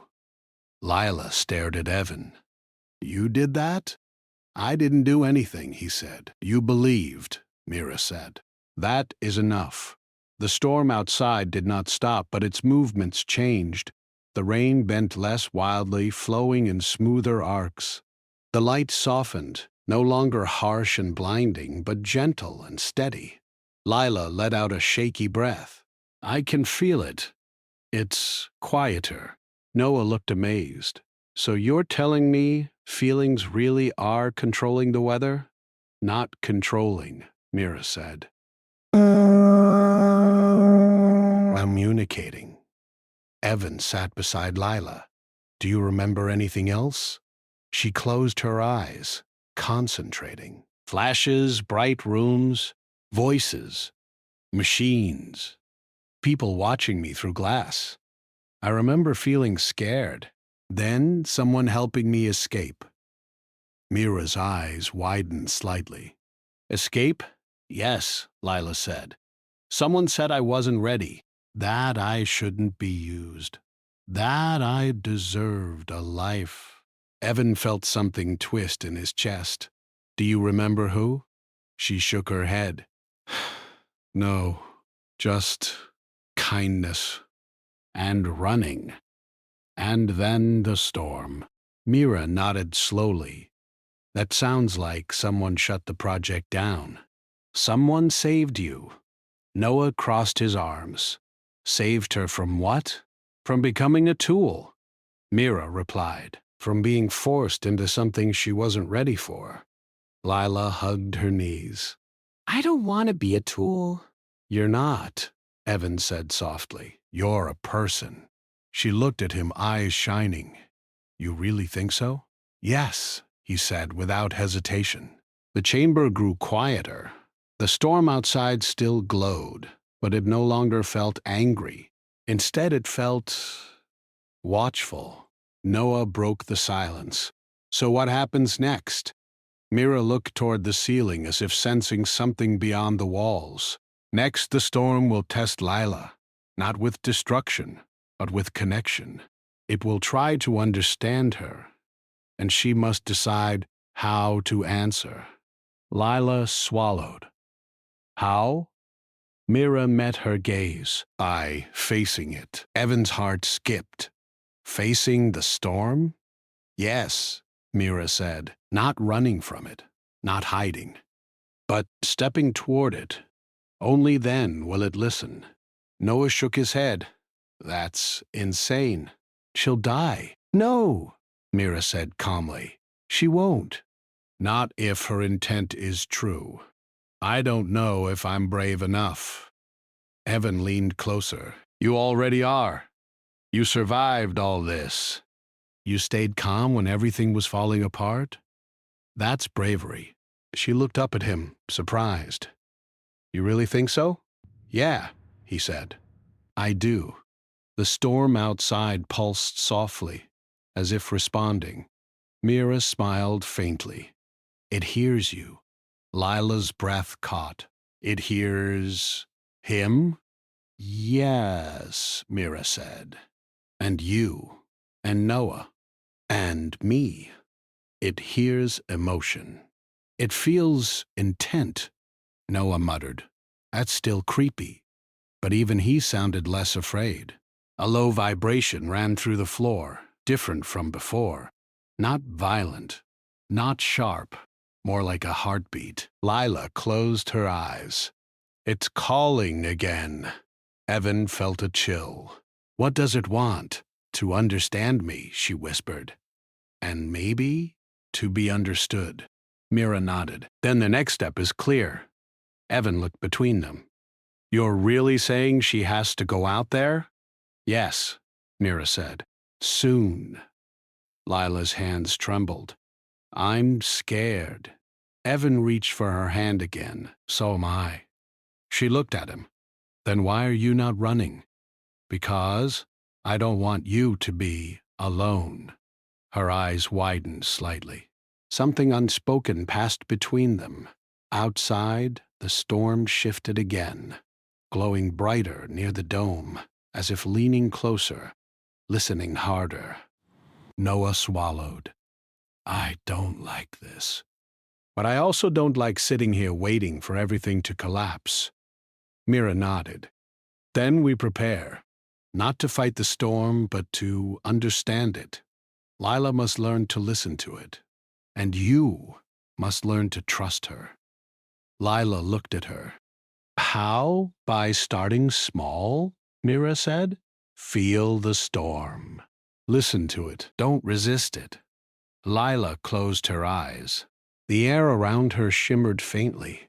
Evan felt it too. A warmth in his chest, a pull in the air. The rain outside bent gently toward the dome, glowing brighter but no longer violent.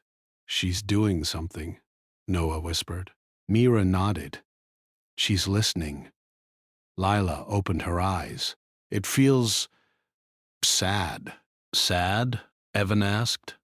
Yes, she said. Like it's been alone for a long time. Mira's expression softened. So have you?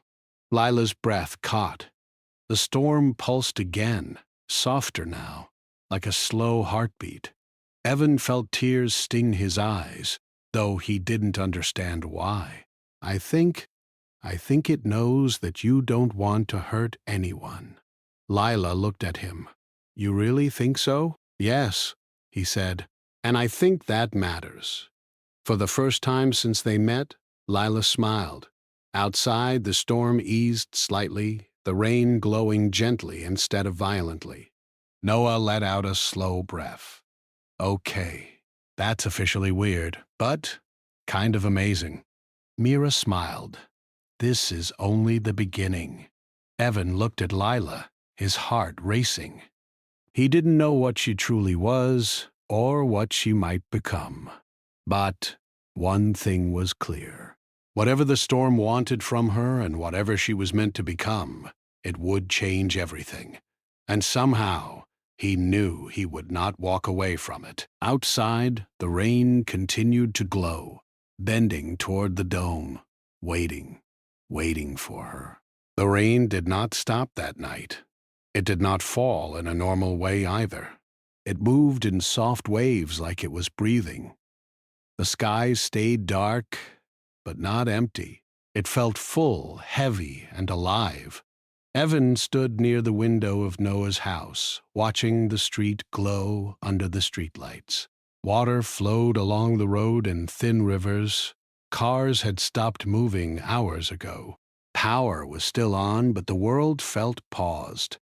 Inside the house, the air felt strange, not cold, not warm.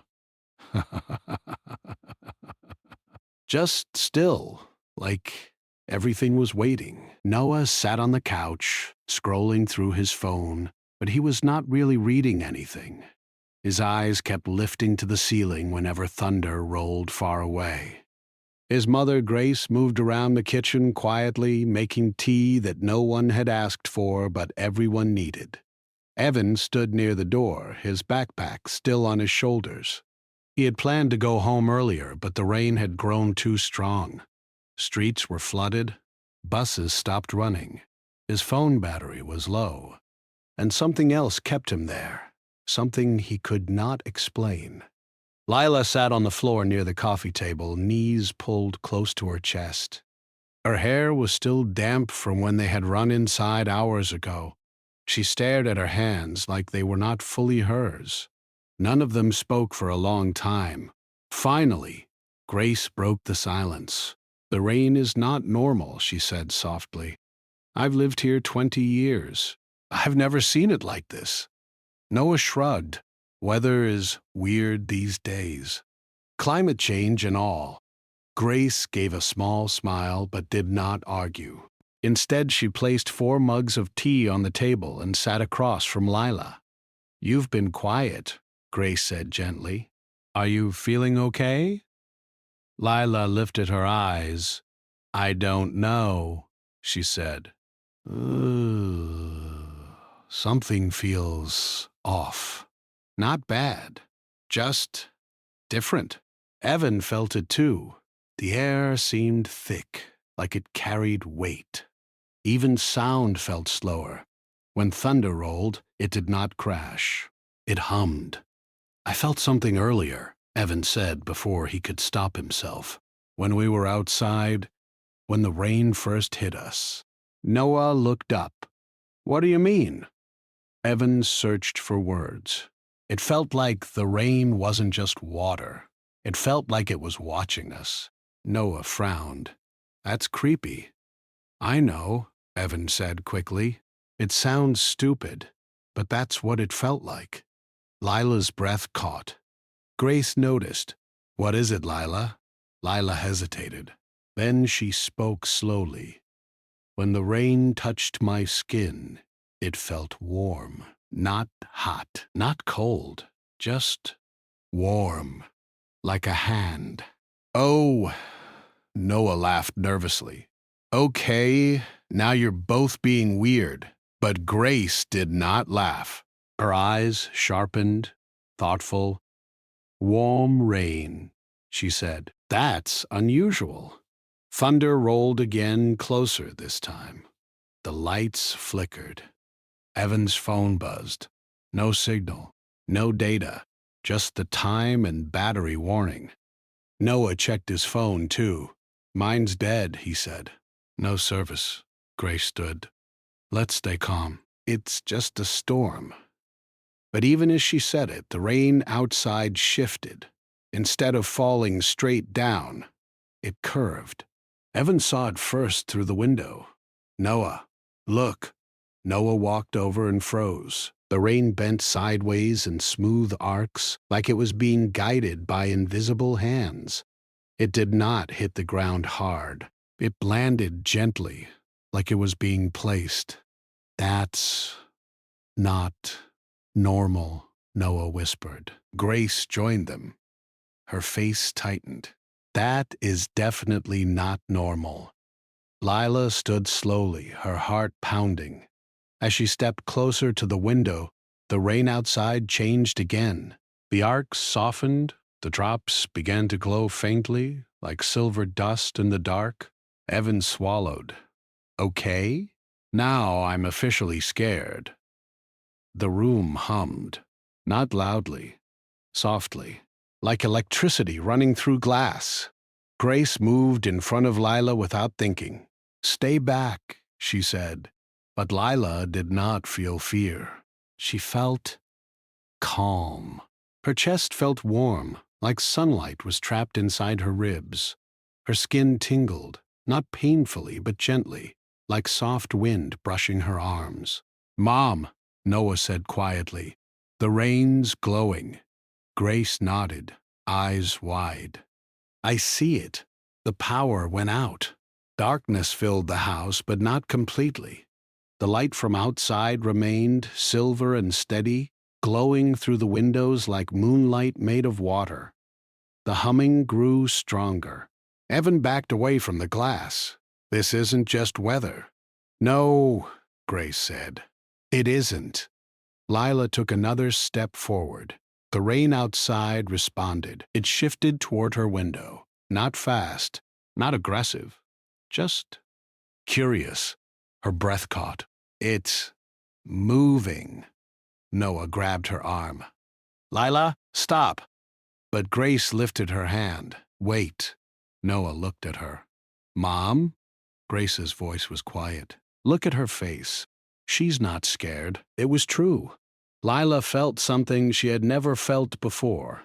Not excitement, not fear. Something deeper, like recognition. Like the rain knew her, and she knew it. She raised her hand.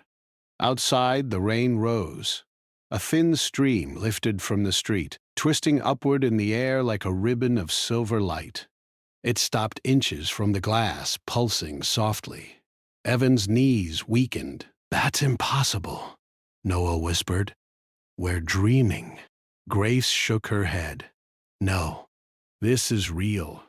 The ribbon of rain pressed gently against the window. Not hard, not violent, just touching. The glass did not crack, it did not fog. Instead, it shimmered. Lila felt her heart beat in the same rhythm as the hum in the air. I think, she whispered. I think. It's listening. Noah stared at her. Listening to what? I don't know, she said. but it feels like it wants to understand. Grace stepped closer. Lila, I need you to step away from the window. Lila hesitated. Then she nodded and stepped back. The ribbon of rain dropped instantly, returning to the street like nothing had happened. Silence followed. The hum faded slightly. The glow dimmed. Noah let out a shaky laugh. Okay, that officially wins weirdest night ever. Evan sat down hard on the couch. I think I almost passed out. Grace pressed her fingers to her temples. I need a minute. Lila stared at her hands again. They were shaking, but not from fear, from wonder. The lights came back on. The rain outside returned to falling straight down, but it still glowed faintly, like moonlight trapped inside water. Noah broke the silence. So, what do we do now? Grace inhaled deeply. We stay inside. We stay calm. And we don't tell anyone yet. Evan frowned. Why not? Because if we're wrong, people will think we're crazy, she said. And if we're right, she trailed off. If we're right? Noah asked. Then people will panic, she said. Noah rubbed his face. Fair. Lila sat slowly on the couch, her thoughts racing. It didn't feel dangerous, she said. It felt curious, gentle. That doesn't mean safe, Evan said. I know, she said, but it didn't feel like a threat. Thunder rolled again, but softer this time. The rain outside shimmered faintly, then slowly dimmed as if losing energy. Minutes passed. Then an hour. Nothing else strange happened. No more glowing rain, no more humming. Just steady rainfall and quiet streets. Evan checked his phone. Still no signal. Noah yawned. I hate to say it, but I'm exhausted. Grace nodded. You should both stay here tonight. Roads aren't safe, and I don't want anyone outside in this weather. Evan hesitated. I don't want to be a problem. You're not, Grace said firmly. You're staying. Lila glanced at Evan, relief in her eyes. They set up sleeping spaces in the living room. Grace gave Evan a blanket and pillow. Noah took the couch. Lila curled up in the armchair nearby. The rain continued, but the glow was gone. Still, none of them could sleep easily. Evan lay on his back, staring at the ceiling. His heart still beat too fast. Every time he closed his eyes, he saw silver rain bending through the air. Noah turned on his side. You awake? Yeah, Evan said. This is insane, right? Yeah. You don't think we imagined it? No, Evan said. I know what I saw. Silence. Then Noah whispered, Lila's different. Evan glanced at her. She lay still, eyes closed, but her breathing was slow and steady. Calm. What do you mean? Evan asked. She didn't panic, Noah said. Not even once. Evan nodded. She looked connected. Connected to what? I don't know, Evan said, but it felt like the rain responded to her. Noah frowned. That makes no sense. I know, but it felt true. Thunder rolled again, softer now, like distant waves. Eventually, exhaustion won. Evan drifted into sleep, and he dreamed. He stood in the rain, but he was not wet. The drops hovered around him, glowing softly. The air hummed with quiet energy. He felt no fear, only calm. Then he saw Lila standing ahead of him. The rain moved around her like a living thing. She turned and smiled, and the rain bowed. Evan woke with a sharp breath. Morning light filled the room. The rain had stopped. For a moment, everything felt normal. Then he remembered. He sat up quickly. Noah was already awake, rubbing his eyes. Grace stood by the window, staring outside. Lila sat cross-legged on the floor, looking thoughtful. "What's wrong?" Evan asked. Grace pointed. The street outside was dry. Not damp, not wet, dry. But the sky was still dark with clouds. "That's impossible," Noah said. "It rained all night." "And yet," Grace said, "the ground is dry." Evan walked to the window. The sidewalks looked untouched. No puddles, no streams, no wet surfaces. "It's like the rain never hit the ground," he said. Lila stood slowly. "Maybe it didn't." They all looked at her. "What do you mean?" Noah asked. "I mean," she said carefully. "Maybe the rain wasn't really rain. Maybe it was something else." Grace studied her. "Something else like what?"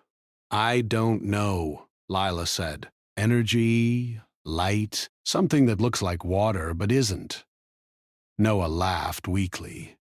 "That sounds like sci-fi." "Last night already felt like sci-fi," Evan said. Grace's phone buzzed. She checked it, then froze. "What?" Noah asked. She turned the screen toward them. News alert. Unusual storm reported across multiple cities. Rain described as glowing and behaving abnormally. Authorities investigating. Evan's stomach dropped. "It wasn't just here," he whispered.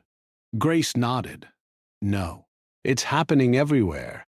Lila felt her chest tighten. She had hoped it was local, random, a strange accident. But this meant something bigger, much bigger. Another alert appeared. Scientists report unusual energy readings in atmosphere. Cause unknown. Noah ran a hand through his hair. "Okay, I officially hate this." Grace looked at Lila. "Did you feel anything else last night?" Lila hesitated. "I felt like it was trying to understand me, and like I was supposed to understand it too." Evan frowned. "Understand what?" "I don't know," she said. "But it didn't feel random." Grace crossed her arms. "That worries me." "Why?" Noah asked. "Because storms don't usually have intentions," she said. "And if something does..." She did not finish. Silence filled the room. Evan's phone buzzed. Signal returned. Messages flooded in. Friends asking if he saw the storm. Videos of glowing rain. Clips of water bending sideways. One video showed rain rising from the ground and forming a shape before dissolving. "This is everywhere," Noah said, scrolling. Grace exhaled. "Then we need answers." "From who?" Evan asked. She paused. "From people who study things like this." "You mean scientists?" Noah said. "Yes," she said. "And I happen to know one." Both boys looked at her. "You do?" Noah asked. "Yes," she said. "My old college friend, Mira. She works at an atmospheric research center outside the city." "Can she help?" Evan asked. "I don't know," Grace said. "But she might understand what's happening better than we do." Lila felt something stir inside her. A quiet pull, like gravity. "I think we should go," she said. Grace looked at her. "Go where?" "To her," Lila said. "To this research center." Noah frowned. "Why?" "Because..." Lila hesitated. "Because I think this storm is connected to me." The words felt heavy, dangerous, but true. Evan's heart pounded. "That's a big thing to say." "I know," she said. "But last night when the rain moved, it moved when I moved. When I felt calm, it calmed. When I stepped back, it stopped." Grace studied her carefully. "You believe the storm reacted to you?" "Yes," Lila said. "Not just me, but more strongly with me." Noah shook his head. That doesn't make sense. I know, Lila said softly. But neither does glowing rain. Evan felt torn. Part of him wanted to say this was crazy. Another part of him remembered the ribbon of water pressing gently against the glass. It did move when you stepped forward, he said quietly. Noah turned to him. You're taking her side? I'm taking reality's side, Evan said. And reality stopped making sense last night. Grace exhaled slowly. Let's think carefully. If this storm is global, scientists will already be studying it. Mira might have answers. And if Lila really is connected to it, Evan said, then she might be important. Lila swallowed. That's what scares me. Silence. Then Grace nodded. We'll go. Noah blinked. What? We'll drive to the research center, she said. We'll talk to Mira. We won't jump to conclusions, but we won't ignore what we saw either. Noah opened his mouth and closed it. Okay. Evan nodded. Yeah. Okay. Lila felt both relief and fear. Relief that she was not alone. Fear of what they might find. They packed quickly. Rain jackets, chargers, snacks. The sky remained dark, but no rain fell. As they stepped outside, the air felt heavy again. Not threatening. Just full. Like something was waiting. Evan glanced up. Clouds moved slowly, swirling in soft patterns that did not feel random. You see that? He asked Noah. Noah squinted. Yeah, that's weird. Grace unlocked the car. Get in. They drove through quiet streets, no puddles. No signs of rain, but the air shimmered faintly, like heat waves, even though it wasn't hot. Lila pressed her palm to the window. The glass warmed. She pulled her hand back quickly. Did you feel something? Evan asked. She nodded. The air feels... alive. Noah groaned. I hate that word now. They drove in silence for several minutes. Then, Evan's phone buzzed. Emergency alert. He read it aloud. Unusual atmospheric disturbances detected worldwide. Citizens advised to stay indoors. Authorities investigating unknown storm patterns. Grace tightened her grip on the steering wheel. This is bigger than we thought, Noah said. Yes, Grace said. Much bigger. Lila closed her eyes and felt it. Not fear, not danger. A pull, like something was calling her. Not with words, with feeling, understanding, connection. She opened her eyes and whispered, It knows we're coming. Noah stared at her. What knows we're coming? The storm? She said. Evan's heart skipped. How do you know? I don't, she said. I just feel it. The clouds above shifted. Light flickered within them, soft and silver. Grace saw it too. Her voice was steady but tense. Everyone, stay calm. The car radio crackled. Static. Then a voice. Not from a station. Not clear. Just a low hum, rising and falling, like breathing. Noah slapped the radio off. What was that? I don't know, Grace said, but I don't like it. Lila's heart raced. The hum felt familiar. It felt like last night, like the storm, like connection. She whispered, It's communicating. Evan's breath caught. With who? With us, she said. Thunder rolled. Not loud, not violent, just deep. The sky darkened. Rain began to fall, but not straight down. It curved toward their car. Grace slowed. Okay, that's not normal. The rain did not hit the windshield. It hovered, floating inches from the glass, shimmering, alive. Noah pressed himself into his seat. We're going to die. No, Lila said softly. We're not. How do you know? Evan asked. Because it's not angry, she said. It's, curious? The rain shifted closer, then stopped, then pulled away, like it was studying them. Grace's voice was calm but tight. Lila, what do you feel?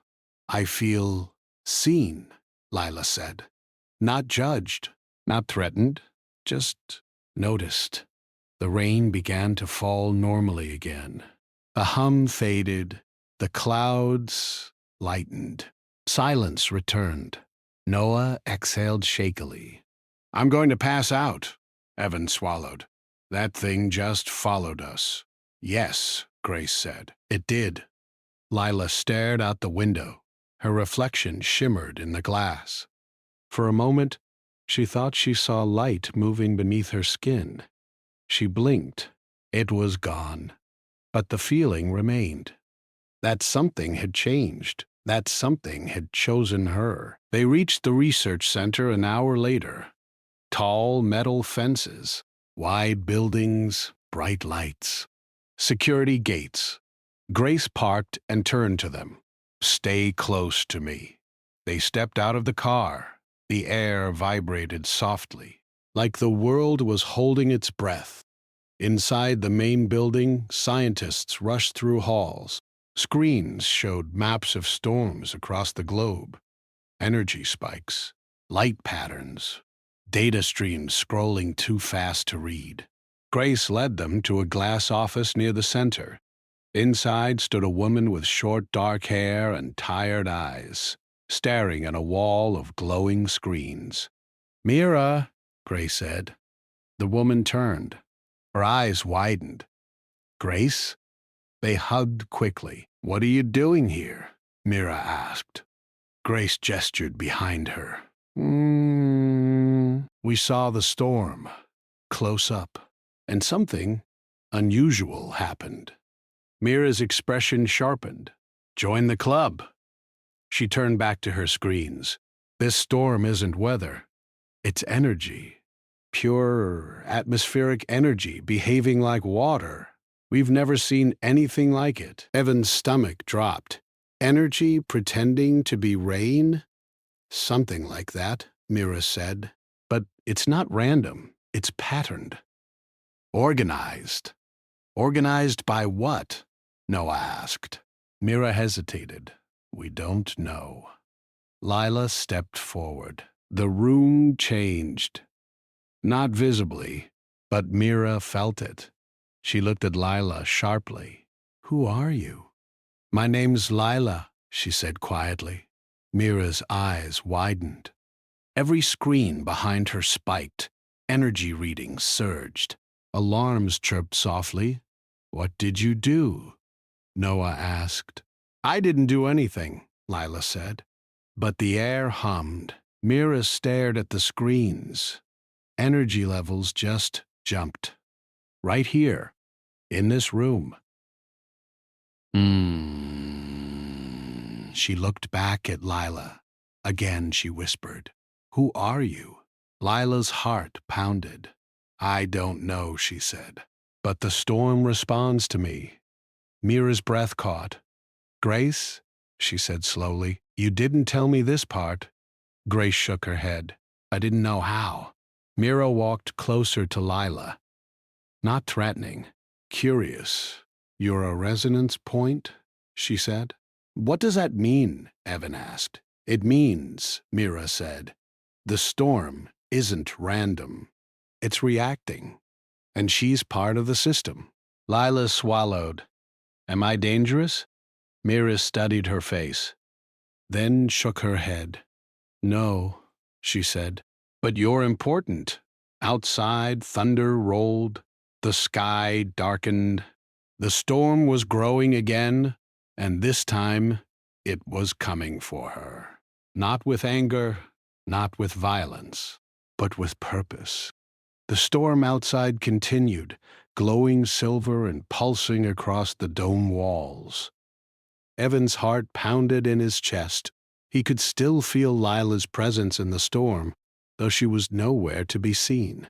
The dome creaked under the weight of the elements, old metal groaning like it had memories of its own. Noah moved cautiously beside Evan, scanning the corridors for any sign of danger. Mira's calm gaze followed the two young men, her hands folded in front of her. She had watched Lila disappear into the storm and knew that whatever happened next would shape all of their lives. Evan tried to steady his breathing. The storm's energy was overwhelming, a strange mix of warmth and cold, light and darkness, almost like it was alive.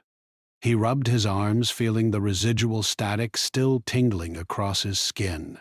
"We need to do something," he said, his voice trembling. "We can't just sit here."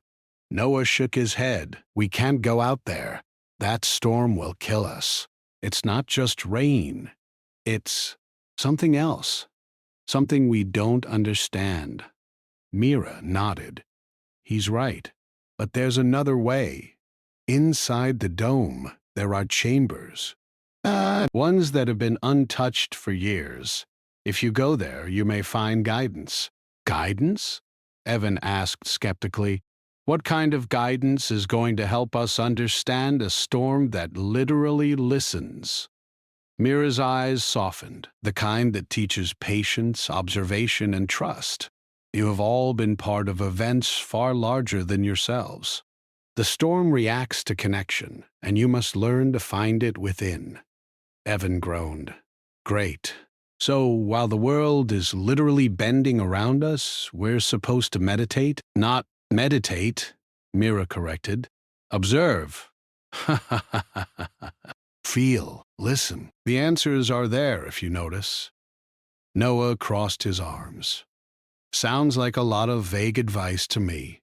"We need facts." "Facts," Mira said, "will come when the time is right." Evan ran a hand through his hair. He hated being powerless, hated the way the storm made him feel insignificant. And yet, there was something in Mira's calm demeanor that made it difficult to argue. "Fine," he muttered, "but we can't just stand here forever. We need to move." Mira nodded. "Then move. The chambers are down the main corridor to the right. The door will open for you, but proceed with care." They started walking, the floor slick with moisture from the rain that had seeped through cracks in the dome. Each step echoed loudly in the empty hall, their boots clanging against metal floors. The faint hum of restored power provided some comfort, though the vibrations from the storm still reverberated through the walls. As they reached the corridor Mira had indicated, a soft light flickered at the end, illuminating a large circular door. It had intricate designs etched into the metal, symbols that neither Evan nor Noah recognized. As they approached, the door slowly began to slide open, revealing a chamber bathed in a soft blue glow. Inside, the air was different. It was warmer, calmer, and the strange buzzing that had accompanied the storm was muted here.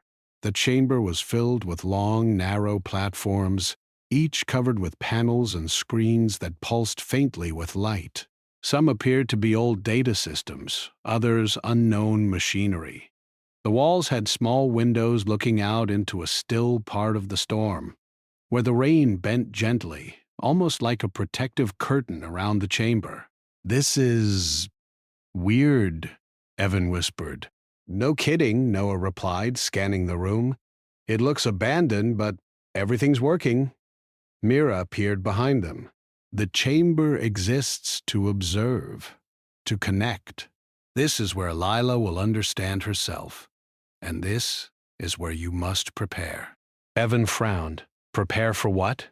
"She's already out there." "She is," Mira said softly. "But she will return, or she will transform in a way that changes everything. You must be ready to understand it." Noah rubbed his chin. "I still don't get it. Why her? Why the storm? Why us?" Mira sighed. Because she is a bridge, a connection between human emotion and the planetary system.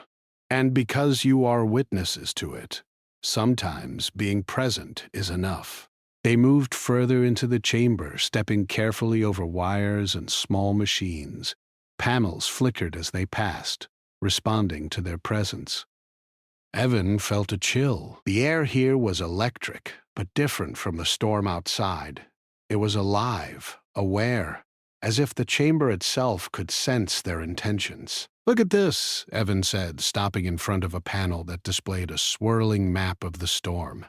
Lines of light twisted and shifted across the screen, forming patterns that resembled waves, then branches, then strange symbols.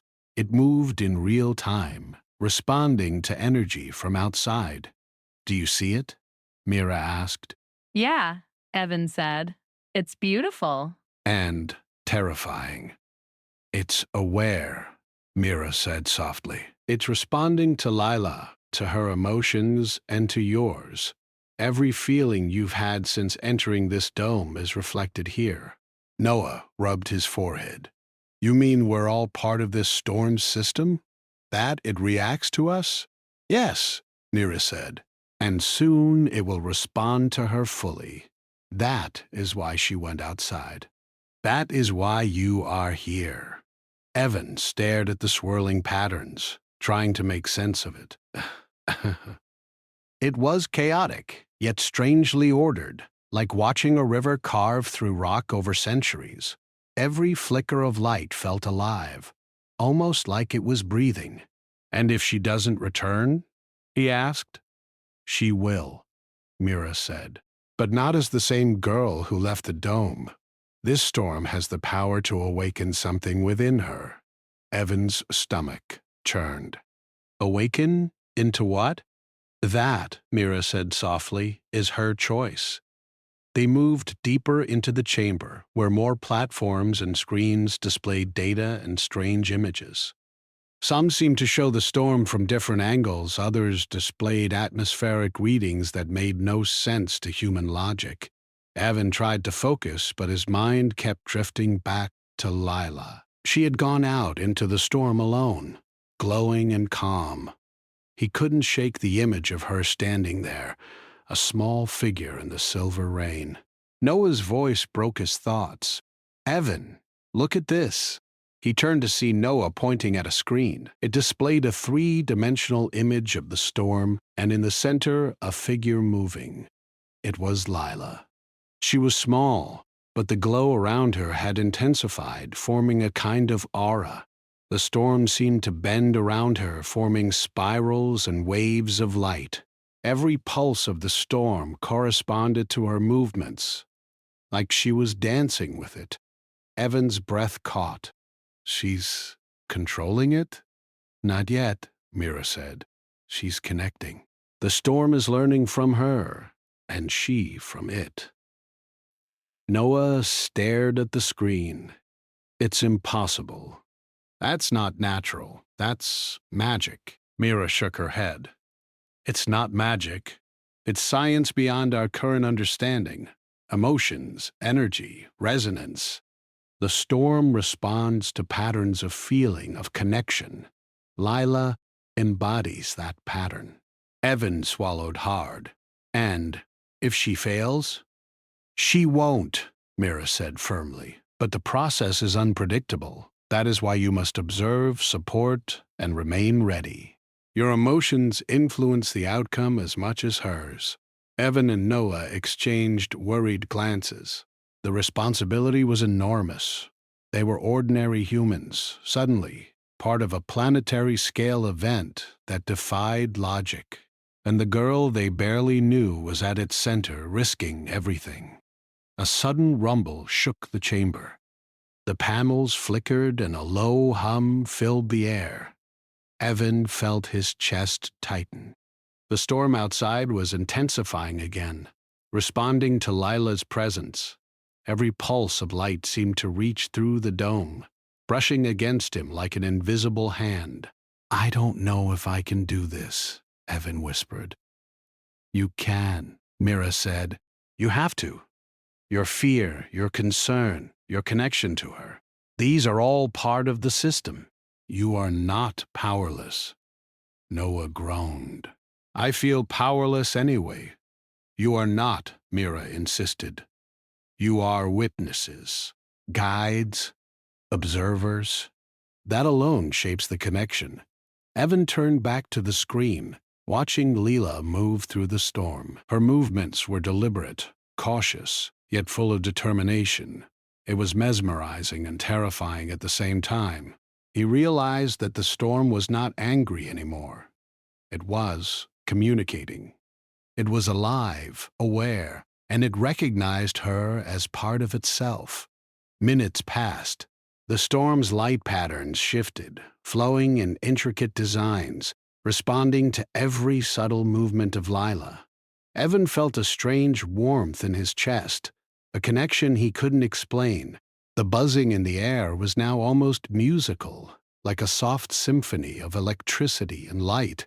It was as if the planet itself was singing, and Lila was the conductor. Suddenly, the door at the far end of the chamber hissed open. Mira gestured for them to watch. Through the doorway, they could see a small viewing platform overlooking the storm.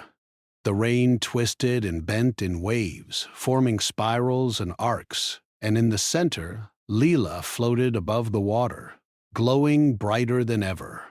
She moved gracefully, arms outstretched, interacting with the storm as if she could shape it with thought alone. Evan's eyes widened. She's controlling it. No, Mira said. She's guiding it. Controlling implies force. She is guiding, connecting, resonating. That is different. Noah rubbed his eyes. I don't understand any of this. You will, Mira said. When she returns. The chamber trembled again, but this time it felt different. The storm's energy pulsed outward, not violently, but rhythmically, like a heartbeat. Evan felt it resonate with his own pulse, sinking in a way that was both unsettling and comforting. She's doing it, Evan whispered. She's... calming it? Yes, Mira said softly. But the final test is yet to come. The storm will ask more from her before it is satisfied. A loud crack echoed from the dome above. Evan jumped. That's too close. Something's going to collapse. Mira placed a hand on his shoulder. Trust. She is prepared. The storm recognizes her. Noah groaned. Prepared? She's a kid. She's barely even human. She is more than human, Mira said, but also still human. That is the paradox. That is why this connection is possible. Evan's mind reeled. The storm outside seemed alive, the girl at its center glowing and dancing with it, and he realized that their lives had changed forever. Ordinary humans stranded in a dome, watching a being that was both human and something greater interact with a planetary force that could have destroyed them all. The light patterns on the storm shifted again, forming a large spiral, then expanding outward in waves. Evan felt the energy pulse through him, and for a brief moment, he saw flashes of the planet's surface, the ocean below, the cities they had flown over. The storm was showing him the world, the interconnectedness of everything, and the role Lila played within it. She's amazing, Evan whispered. Yes, Mira said softly. And you must remember, this is only the beginning. The storm's work is not done, and neither is hers. Noah shook his head. I don't even know how to respond to any of this. I feel useless. You are not useless, Mira said. Your concern, your fear, your love for her, these shape the resonance. Every human emotion matters. That is the lesson you must understand. Evan nodded slowly. He watched Lila move, feeling a strange connection to her and the storm. Something deep inside him shifted, a warmth that made him realize he had a role to play. not as a controller, not as a hero, but as a participant, an observer who mattered. The storm's light pulsed again, and Evan realized it was responding to him too, acknowledging his presence. A soft hum filled the chamber, and he felt a strange calm settle over him. The fear was still there, but beneath it, a sense of purpose began to grow. Minutes passed, the storm slowly settling into rhythmic pulses. Lila's glow dimmed slightly, and she began to descend toward the water, her movements graceful and controlled.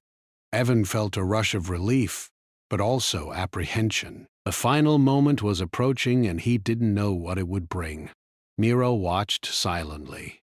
When she returns, everything will change. You will see the world differently, and you will see her differently. Evan swallowed hard. He realized she was right. Nothing about this day, this storm, this dome, or this girl would ever be the same again. The storm's light shifted one last time, forming a giant spiral of silver and blue around the center where Lila hovered. Then, with a sudden pulse, it collapsed inward, the energy converging on her. The glow intensified, then slowly faded as she landed on the water, calm, composed, and radiant.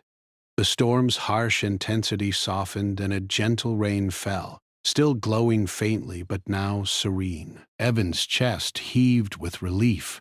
"She did it," he whispered. "She did," Mira said softly. "But this is only the first step. The storm has accepted her, but it will continue to test her, and it will test you as well." Noah shook his head. "I can't even begin to process this." Evan nodded. "Me neither, but I think we survived it." Mira smiled faintly. "For now. But remember, the storm's work is never truly finished. It learns, it reacts, and it waits, and so must you." The three of them stood in the chamber, watching the storm settle outside, the faint glow of the rain reflecting off the metal walls. Evan felt a strange mix of exhaustion, awe, and anticipation. The storm had changed everything, and so had Lila. Outside, the rain continued, gentle and bright, as if the world itself had taken a deep breath. And somewhere within its pulsing light, Evan felt Lila, alive, glowing, and connected to a force far greater than any of them could understand. The soft glow of the storm had faded, leaving only the gentle hum of rain against the dome. Evan and Noah remained in the chamber, still trying to process everything they had witnessed. Lila had returned, calm and radiant, but something had changed in her eyes. There was a depth there, a knowledge that neither boy could fully understand, but both felt its weight. Mira watched silently, as if guarding a secret, her calm presence offering reassurance. Evan, finally, broke the silence. "I don't understand. She's changed. But what happened out there exactly?" Mira stepped forward. The storm revealed possibilities to her, things the mind alone cannot grasp. It showed her how to connect, to understand, and to resonate with forces larger than herself. Not everyone can survive it, let alone thrive. She did more than survive. She became a part of it. Noah shook his head. "I still don't get it. How can a girl and a storm be connected like this?" Mira smiled faintly. "Some connections are beyond explanation. They are felt, experienced, and lived. You will understand in time." Evan paced, trying to calm the racing of his thoughts. "In time? We need answers now. What if the storm comes back stronger?" "It will," Mira said simply. "And you will be ready, not because you control it, but because you understand it." They spent hours observing Lila as she moved through the chamber, the glow around her pulsing with life. Each movement seemed deliberate, almost ceremonial, as if she was performing an ancient ritual without knowing its history. The storm outside occasionally flared, and Lila's aura responded instantly, bending the light and rain in intricate patterns. It was hypnotic, almost impossible to look away from. Evan felt a pull in his chest, a mix of awe and fear. She's changing something out there. But what? Is it the weather? Or the world? Mira shook her head. Not the world. Not yet. She is changing perception, connection, understanding. The storm is a mirror of the energy she carries. Every emotion, every thought, every fear is reflected in the way the storm moves. Noah groaned. That's insane. We're talking about weather, not magic. Not magic, Mira corrected. Resonance, energy. The human mind and spirit interacting with natural forces. The storm is not just water and wind, it is potential. Evan's eyes followed Lila as she raised her hands, and the rain responded with a rhythm bending into soft arcs of glowing silver. She was smiling, but not with joy, more with understanding. Each flicker of light seemed to convey something, a silent message he could not decode but felt in his heart. Hours turned into evening, and the storm outside began to calm. Lila finally sank to the floor of the chamber, exhausted but serene. Evan and Noah approached cautiously, worried she might collapse or lose control. But she opened her eyes, and the calm energy that radiated from her eased their concerns. "Are you okay?" Evan asked gently. Lila nodded, though her movements were slow. I think I understand now. I can feel it, the storm, the energy, the connection. It's alive, but not dangerous. Not if I respect it." Noah frowned. "Respect it? You're talking to a storm like it's a person." "It is," Lila said quietly. "It's listening, responding. It wants balance, not chaos." Mira stepped closer.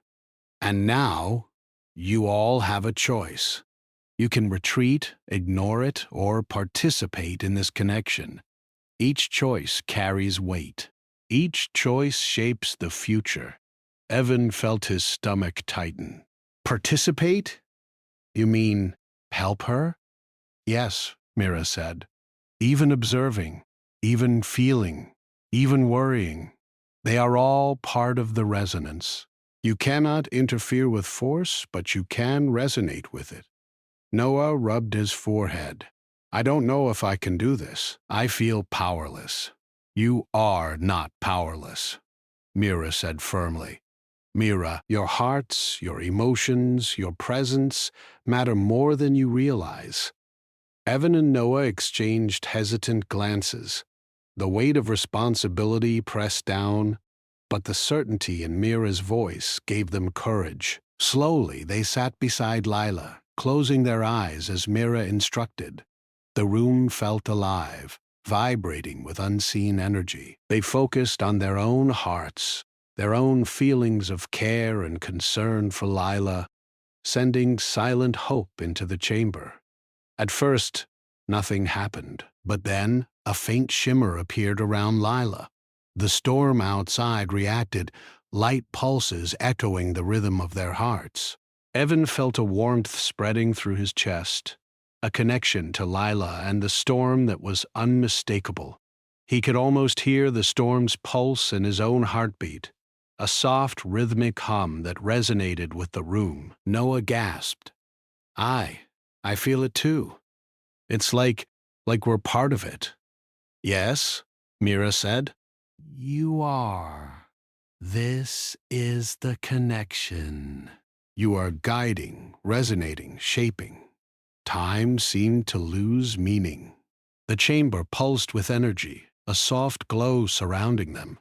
Evan felt weightless, yet grounded, as if the storm itself was cradling him and his friends. The fear of the unknown, the terror of the storm, melted into understanding.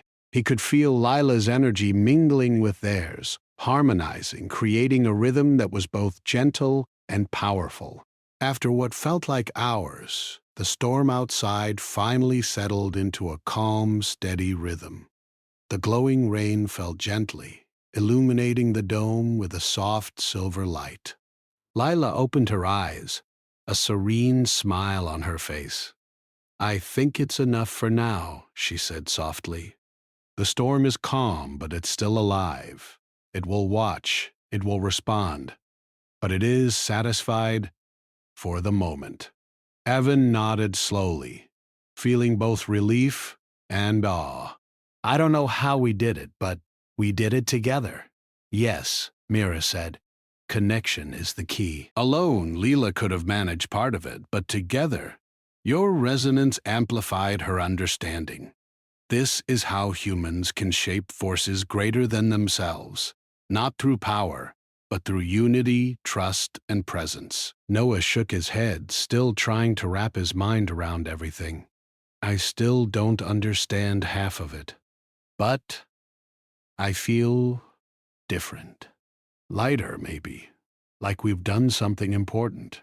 Evan smiled faintly. "Yeah, like we're part of something bigger."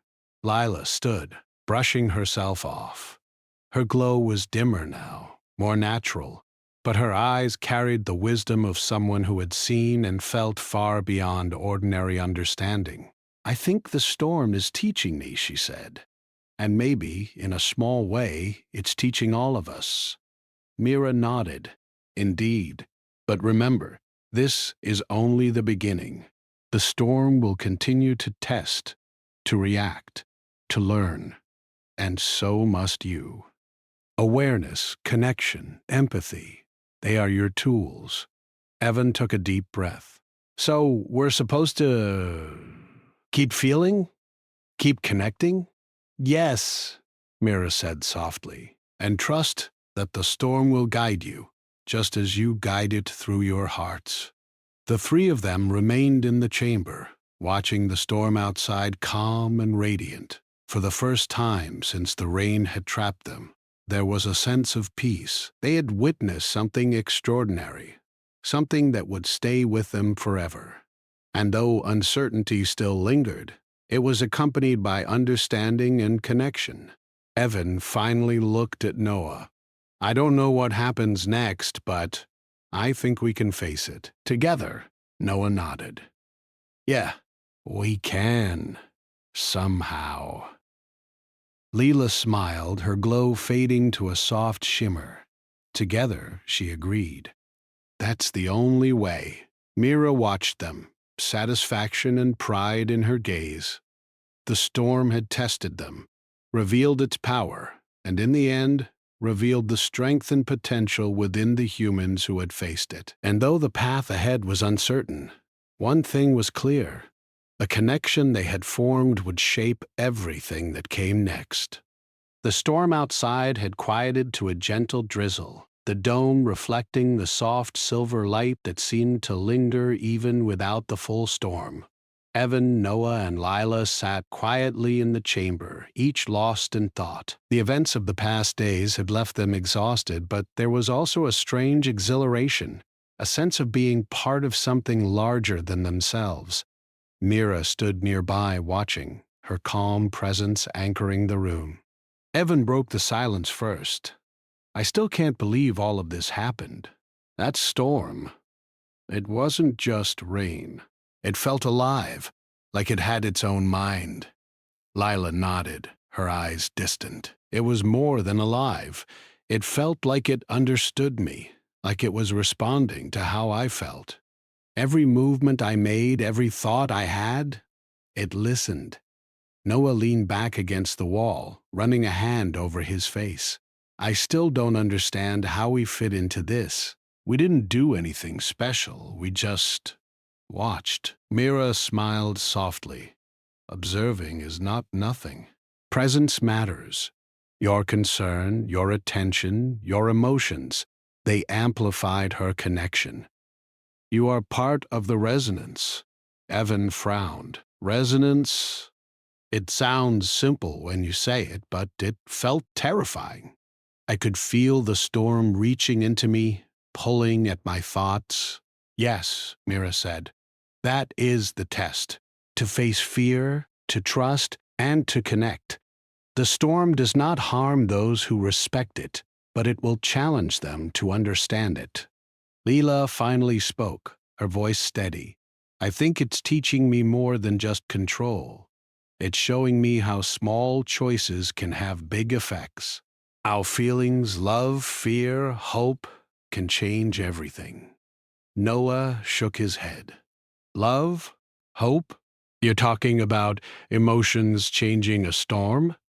It's not just a storm, Mira explained. It is a reflection of energy, of life, of the connections that exist across the world. Leela tapped into that. And now, all of you have a part in it. Evan looked at her, realizing the depth of what she meant. Their ordinary lives had been interrupted by something extraordinary, and they were not powerless. Even small feelings could ripple outward, affecting the energy of the storm, of the dome, of everything around them. The chamber vibrated slightly as the storm outside shifted again, though much calmer than before. Light shimmered in the raindrops that clung to the walls and windows. Lila stood, her movements graceful, her aura glowing softly. She looked at Evan and Noah, and for the first time, her gaze felt like an invitation. Come with me, she said. I want to show you something. They followed her cautiously, stepping into a narrow hallway that led to a smaller observation deck overlooking the exterior of the dome. The rain glistened in the light, bending in subtle arcs, as if dancing in response to Lila's presence. Evan swallowed. It's beautiful, but it's still a storm out there? Yes, Lila said softly, but it's calm now. It's listening. And I want you to feel that, to understand it. Noah took a deep breath and stepped forward. The energy in the air was palpable, a gentle hum that vibrated through his chest. I can feel it, he whispered. It's alive, like it knows we're here. That's because it does, Lila said, and it's responding to how we feel. Every thought, every hope, every worry. It's reflected back in the rain, in the light, in the energy. It's teaching us that we are all connected. Evan nodded slowly, feeling the strange warmth spreading through him. Fear was still there, but it was mingled with awe and understanding. He realized that the storm had not been trying to hurt them. It had been offering a lesson, a chance to see the world through a new lens. Lila extended her hand. Reach out. Feel the connection. Don't fight it. Hesitant at first, Evan and Noah joined her. They focused on their own emotions, love, care, hope, and imagined sending them outward. The air around them shimmered, the rain bending in delicate patterns. The soft glow of light seemed to intensify, forming gentle arcs that intertwined above them. I can feel it, Evan whispered. It's like it's responding to us. Yes, Lila said. We are all part of this. Every feeling matters. Every thought counts. Noah's eyes widened. I never imagined that just being here, feeling, could do this. That is the point, Mira said, stepping close. The storm is not an enemy. It is a teacher. It reflects the energy of life itself. You do not need to control it. You only need to connect, to resonate, to understand. Time passed in a soft blur. The three of them stood there, sending their thoughts and feelings into the storm, watching it bend, shimmer, and pulse in response. Every fear, every doubt, every hope rippled outward, creating a harmony of light and energy. It was mesmerizing, humbling, and exhilarating all at once. Finally, Lila stepped back, her glow softening. It's enough for now, she said quietly. The storm is calm, but it will continue to observe, to respond. We've learned a lot, but there is always more to understand. Evan felt a rush of gratitude and relief. We survived it, and we connected with it. Yes, Mira said, smiling, and you have learned the most important lesson, that even ordinary humans can have extraordinary impact when they connect with forces greater than themselves. Fear and awe can coexist with understanding and hope. Noah exhaled deeply. I feel different, like I've been changed, even if I don't fully understand how.